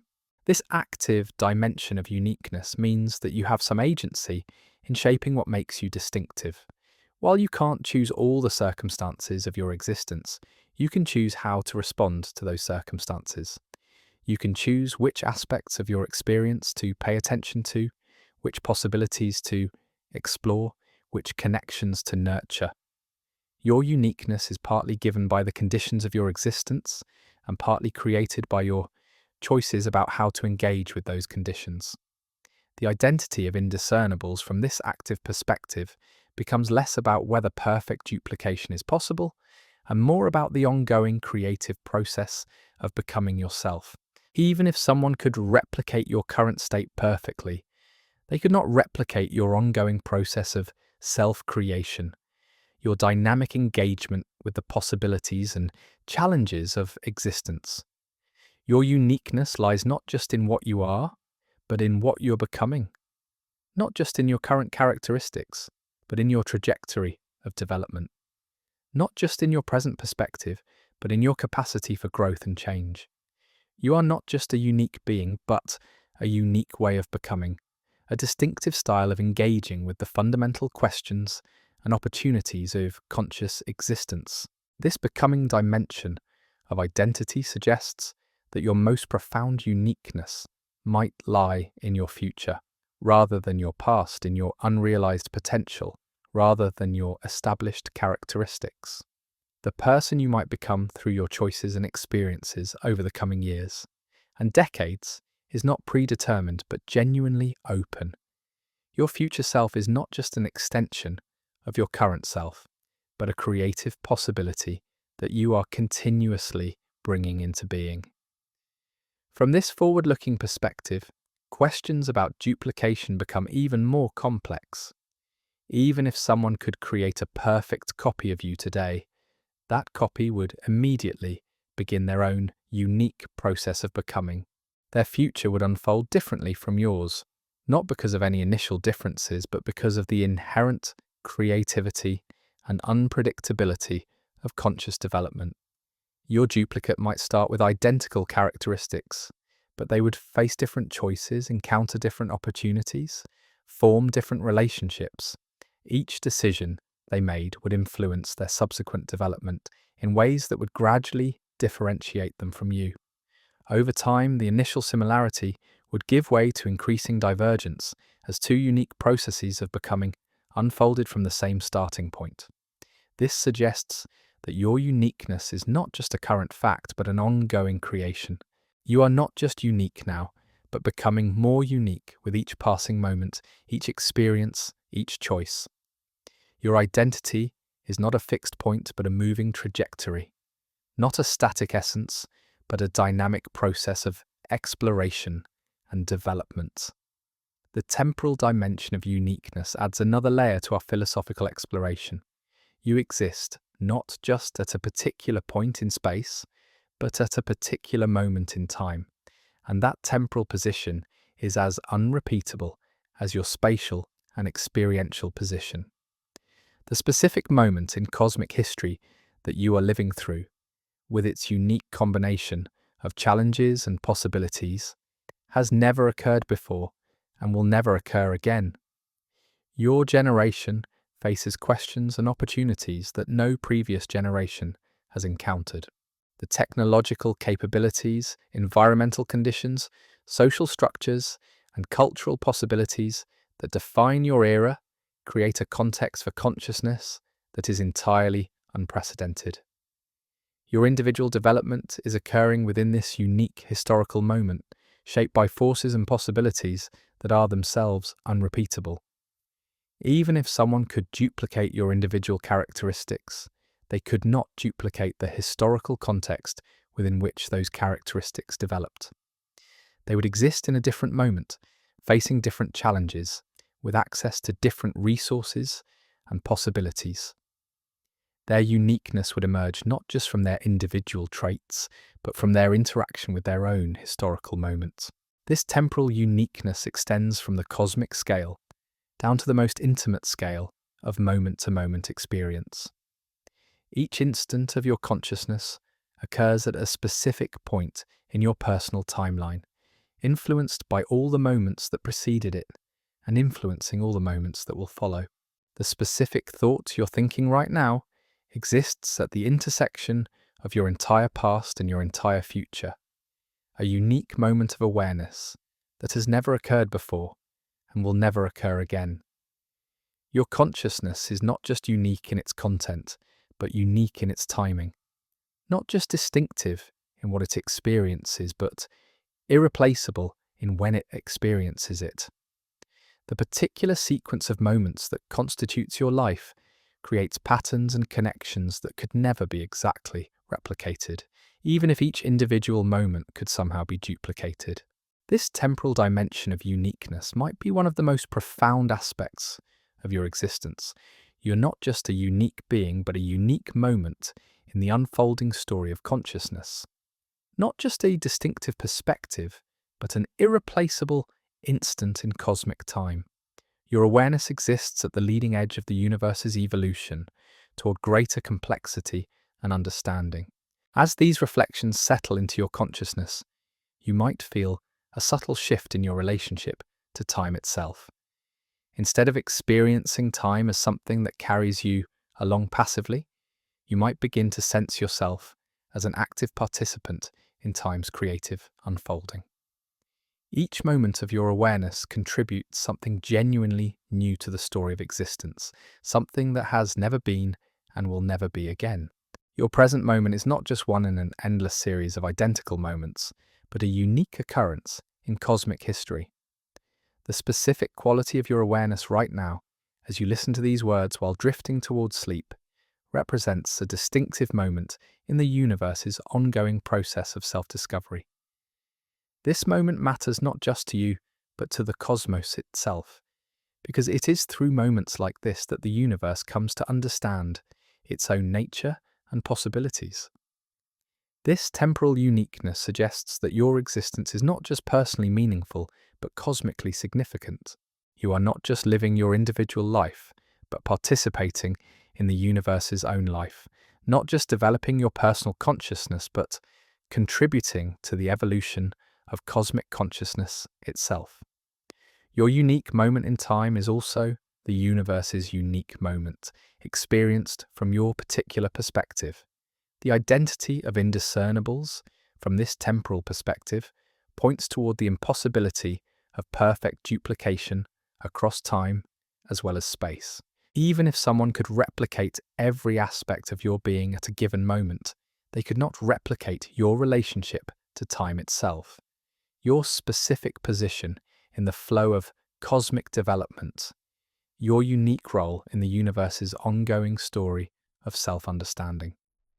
Your temporal uniqueness is guaranteed by the very structure of time itself. No two moments are identical, no two instants occupy the same position in the flow of cosmic development. Your consciousness exists at the intersection of space and time in a way that can never be exactly repeated, making you not just spatially unique, but temporally irreplaceable. As your breathing deepens and your thoughts begin to dissolve into the approaching embrace of sleep, let yourself rest in this recognition of your temporal uniqueness. You are not just a unique being, but a unique moment. Not just an individual consciousness, but a distinctive instant in cosmic time. Your existence represents a specific moment when the universe achieves self-awareness through your particular perspective. A moment that has never been and will never be again. Tomorrow will bring its own unique moments, its own irreplaceable instance of consciousness and possibility. But tonight, simply rest in the profound mystery of this present moment, this specific intersection of space and time that constitutes your current existence. You are exactly where and when you need to be, experiencing exactly what the universe needs to experience through your consciousness at this precise moment in its endless journey of self-discovery. Sleep well, knowing that your uniqueness is woven not just into the fabric of space, but into the very texture of time itself. You are a unique note in the cosmic symphony, playing at exactly the right moment, contributing your irreplaceable voice to the endless music of existence. The gentle recognition of your temporal uniqueness opens yet another doorway in this philosophical exploration, one that leads us to consider the role of memory in constructing your irreplaceable identity. As you drift in that peaceful space between waking and sleeping, your mind naturally begins to soften its grip on the present moment, allowing memories to surface and dissolve like bubbles in still water. But what exactly are these memories, and how do they contribute to the mystery of who you are? Memory is far more complex and creative than we typically imagine. When you remember something, perhaps a conversation from last week or a childhood summer, you're not simply retrieving a stored recording from some mental filing cabinet. You're actively reconstructing that experience, weaving together fragments of sensory information, emotional impressions, and contextual details into something that feels like a coherent recollection. Each time you remember the same event, you reconstruct it slightly differently, influenced by your current mood, your intervening experiences, and the particular associations that happen to be active in your mind at that moment. This reconstructive nature of memory means that your past is not fixed but fluid, not a static collection of facts, but a living, evolving narrative that you continuously co-create with your present self. The person you were 5 years ago exists now only through the memories you construct about them, and those memories are inevitably coloured by who you have become since then. Your past self is simultaneously real. They genuinely existed and had authentic experiences, and fictional, existing now only through your current act of remembering them. Consider how this affects your sense of identity. The continuity that connects you to your past selves depends not on some unchanging essence that persists through time, but on your ongoing capacity to weave your experiences into a coherent story. You are the author of your own identity, constantly editing and revising the narrative of your existence to accommodate new experiences and changing perspectives. This creative dimension of memory suggests something profound about your uniqueness. Your identity is not just determined by what has happened to you, but by how you remember what has happened to you.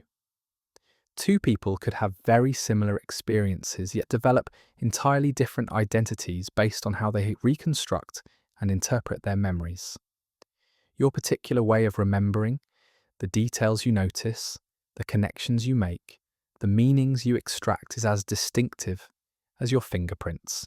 Think about your earliest memory, or one of your most vivid recollections from childhood. Notice how that memory has a specific texture, a particular emotional quality that belongs uniquely to your way of experiencing and reconstructing the past. The child who lived through that original experience was shaped by it in ways they couldn't fully understand at the time. Now, as you remember that child from your current vantage point, you're creating a bridge between who you were and who you are, participating in the ongoing construction of your personal continuity. But memory's role in identity becomes even more intriguing when we consider the memories you've forgotten. Every day, countless experiences pass through your consciousness without leaving lasting traces in your explicit memory.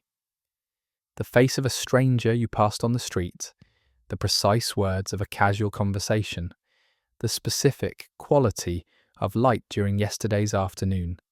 Most of these details fade quickly from conscious recollection, yet they may continue to influence you in subtle ways through implicit memory systems that operate below the threshold of awareness. These forgotten experiences raise fascinating questions about the boundaries of your identity. Are you still influenced by events you can no longer remember? Do the forgotten moments of your childhood continue to shape your personality and preferences in ways you'll never consciously recognize? If so, then your identity extends beyond the memories you can actively recall to include a vast unconscious substrate of forgotten influences and buried experiences.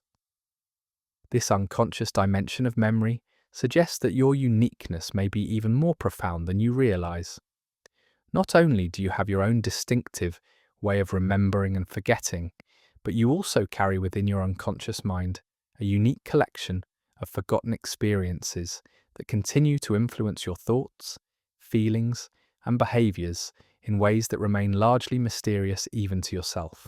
The interplay between conscious and unconscious memory creates a kind of layered identity, with multiple levels of selfhood operating simultaneously. There's the self you're aware of, the one constructed from your explicitious self, shaped by forgotten experiences, implicit memories, and conscious experiences.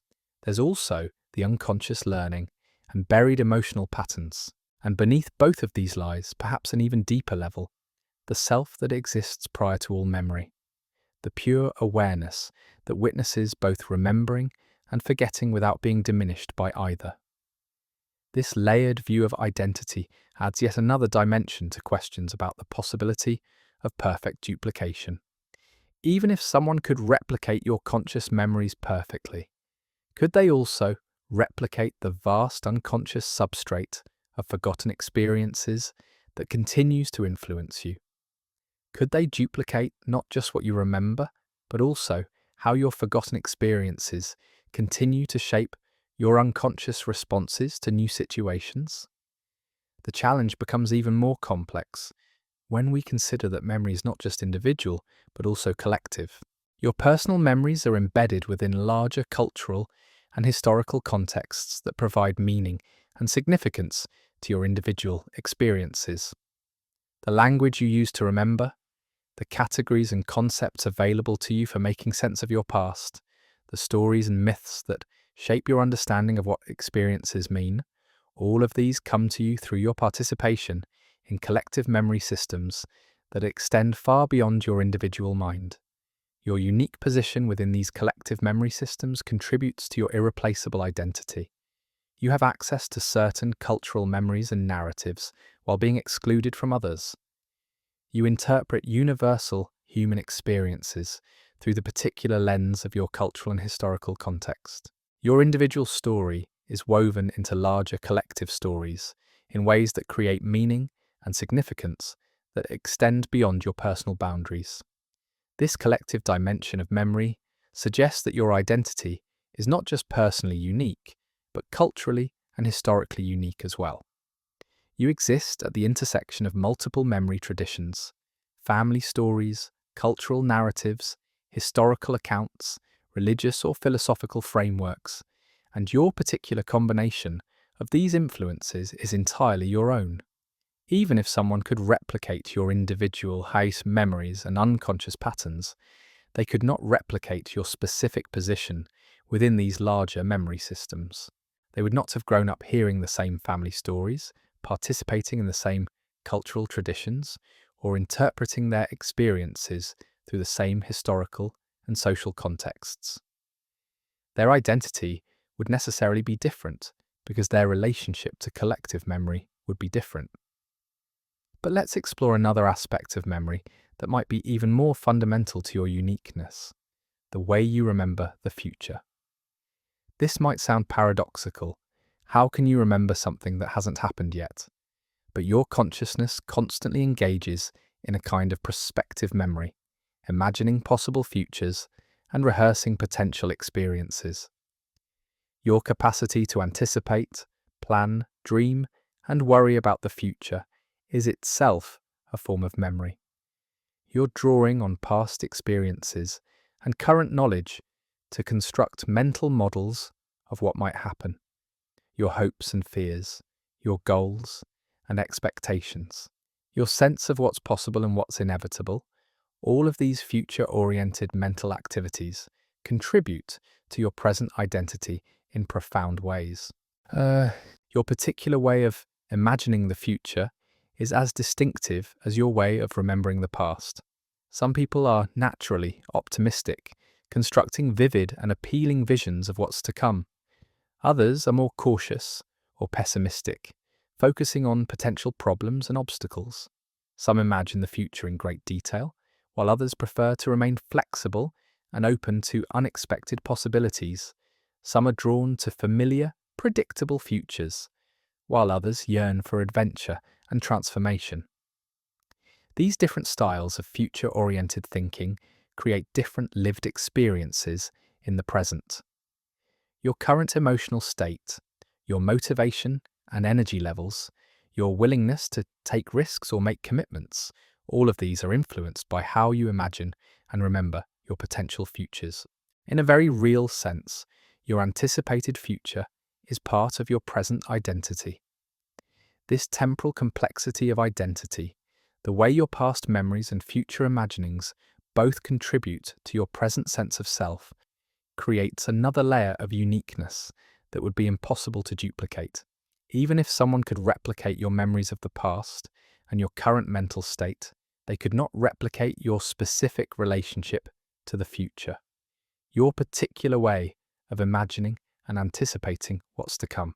Your future-oriented memories are shaped not just by your individual psychology, but also by your specific position in historical time. The possibilities available to you, the challenges you're likely to face, the resources you have access to, all of these are determined by when you happen to exist, as well as where and who you are. Your relationship to the future is as historically specific as your relationship to the past. Consider how different your future-oriented thinking would be if you had been born in a different era. A person living in the medieval period would have had entirely different possibilities to imagine, different constraints to consider, different hopes and fears about what was to come. Their relationship to the future would have been shaped by different technological capabilities, social structures, and cultural narratives about human possibility. Your current position in historical time gives you access to possibilities that no previous generation could have imagined, while also presenting you with challenges that earlier humans never had to face. Your way of remembering the future is necessarily unique to your historical moment, creating another dimension of temporal uniqueness that extends beyond your individual psychology to encompass your entire generational context. This historical specificity of future-oriented thinking adds yet another layer to the impossibility of perfect duplication. Even if someone could replicate all your individual characteristics and memories, they could not replicate the specific historical context that shapes your relationship to future possibilities. They would necessarily exist in a different moment, with different possibilities available to them, and therefore would develop a different relationship to what might be possible. But perhaps the most intriguing aspect of your relationship to future possibilities is the way your anticipations and expectations actually help create the futures you experience. Your beliefs about what's likely to happen influence your choices and behaviors in ways that make those outcomes more or less probable. Your confidence or anxiety about future challenges affects how well you prepare for them and how effectively you respond when they arise. This creative dimension of future-oriented thinking means that your unique way of imagining possibilities actually contributes to shaping the reality you'll experience. Your identity is not just determined by your past and present, but also by your capacity to influence your future through the particular way you anticipate and prepare for what's to come. Your thoughts about the future are not passive predictions, but active forces in your life, shaping your present choices and thereby influencing your actual future experiences. This creates a kind of temporal feedback loop where your identity shapes your future possibilities, which in turn influence your present identity, which affects your future anticipations, and so on in an endless creative spiral. This dynamic relationship between present identity and future possibility suggests that your uniqueness is not just a current fact, but an ongoing creative project. You are not just unique in what you are, but unique in what you might become. Not just distinctive in your current characteristics, but irreplaceable in your potential for future development and transformation. The identity of indiscernibles, from this future-oriented perspective, points toward the impossibility of duplicating not just your current state, but your entire trajectory of possibility. Even if someone could create a perfect copy of you today, they could not replicate your specific relationship to your own future. Your particular way of imagining and creating possibilities for continued development and growth. Here, your duplicate would necessarily have a different relationship to the future than you do, if only because they would exist at a different moment in time, with a different history of having been duplicated. Their future possibilities would be shaped by the unique circumstances of their creation, while your future possibilities continue to be shaped by your unbroken history of continuous development and growth. This temporal complexity of identity, the way past memories, present awareness, and future possibilities all contribute to who you are, creates a kind of four-dimensional uniqueness that extends across time as well as space. You are not just unique in any given moment, but unique in your entire temporal trajectory, your specific way of moving through time while carrying the past and creating the future. As you rest in the gentle twilight between waking and sleeping, this temporal richness of your identity might feel both comforting and mysterious. You are simultaneously connected to your past through memory, grounded in your present through awareness, and linked to your future through anticipation and possibility. This temporal integration is part of what makes you irreplaceably yourself, not just a collection of current characteristics, but a living bridge between past and future, a unique way of experiencing and creating continuity through the flow of time. Your capacity to remember, to be present, and to anticipate is itself one of the most remarkable aspects of consciousness. And your particular way of engaging in these temporal activities is as distinctive as any other aspect of your identity. The specific texture of your memories, the unique quality of your present moment awareness, the distinctive character of your future-oriented imagination, all of these contribute to making you who you are in ways that could never be perfectly replicated. Even now, as your thoughts begin to soften and your awareness starts to merge with the approaching realm of dreams, you continue to exist as this unique temporal being, carrying your past into your present while opening toward your future. Sleep itself represents another dimension of your temporal uniqueness, your specific way of letting go of conscious control, of allowing your mind to reorganize itself through dreams and rest, of cycling between different states of consciousness in patterns that are entirely your own. The dreams you're about to enter will be uniquely yours, shaped by your individual history, your current concerns, your unconscious patterns, and your creative imagination in ways that no one else's dreams could ever replicate. Even in sleep, your consciousness continues its unique exploration of what it means to exist. to experience, to be aware of being aware. Rest now in the knowledge that your temporal uniqueness extends through all states of consciousness, waking and sleeping, remembering and forgetting, present awareness, and future possibility. You are a unique expression of consciousness, moving through time, creating meaning and beauty, and understanding through your irreplaceable way of being alive and aware. The gentle rhythm of your breathing connects you to the ancient cycles of life while remaining entirely your own. Each breath is both utterly ordinary, shared with every living being, and completely unique in its specific timing, its particular quality, its place in your individual story of existence. Like everything else about you, your breathing is simultaneously universal and irreplaceable, connecting you to the larger patterns of life, while expressing something that is entirely and beautifully your own. Sleep well, knowing that even in dreams, you continue to explore the mystery of your unique existence, adding new chapters to your temporal story, while contributing your distinctive voice to the endless conversation of consciousness, discovering itself through countless individual perspectives across the vast expanse of space and time. And perhaps, as we drift toward the very edge of sleep, there's one final layer to this mystery of your uniqueness that deserves our gentle attention. Consider the profound strangeness of the fact that there is something it is like to be you at all. This isn't just about your particular thoughts, memories, or experiences. It's about the fundamental mystery that experience exists in the first place. Why should there be any inner life accompanying the complex biological processes of your brain? Why should the firing of neurons and the flow of neurotransmitters give rise to the rich, subjective world of your consciousness? Science can map the correlations between brain activity and mental states, but it cannot explain why there should be any felt experience associated with these physical processes at all. This is what philosophers call the hard problem of consciousness, and your existence sits right at its mysterious heart. You are not just a unique arrangement of matter and energy.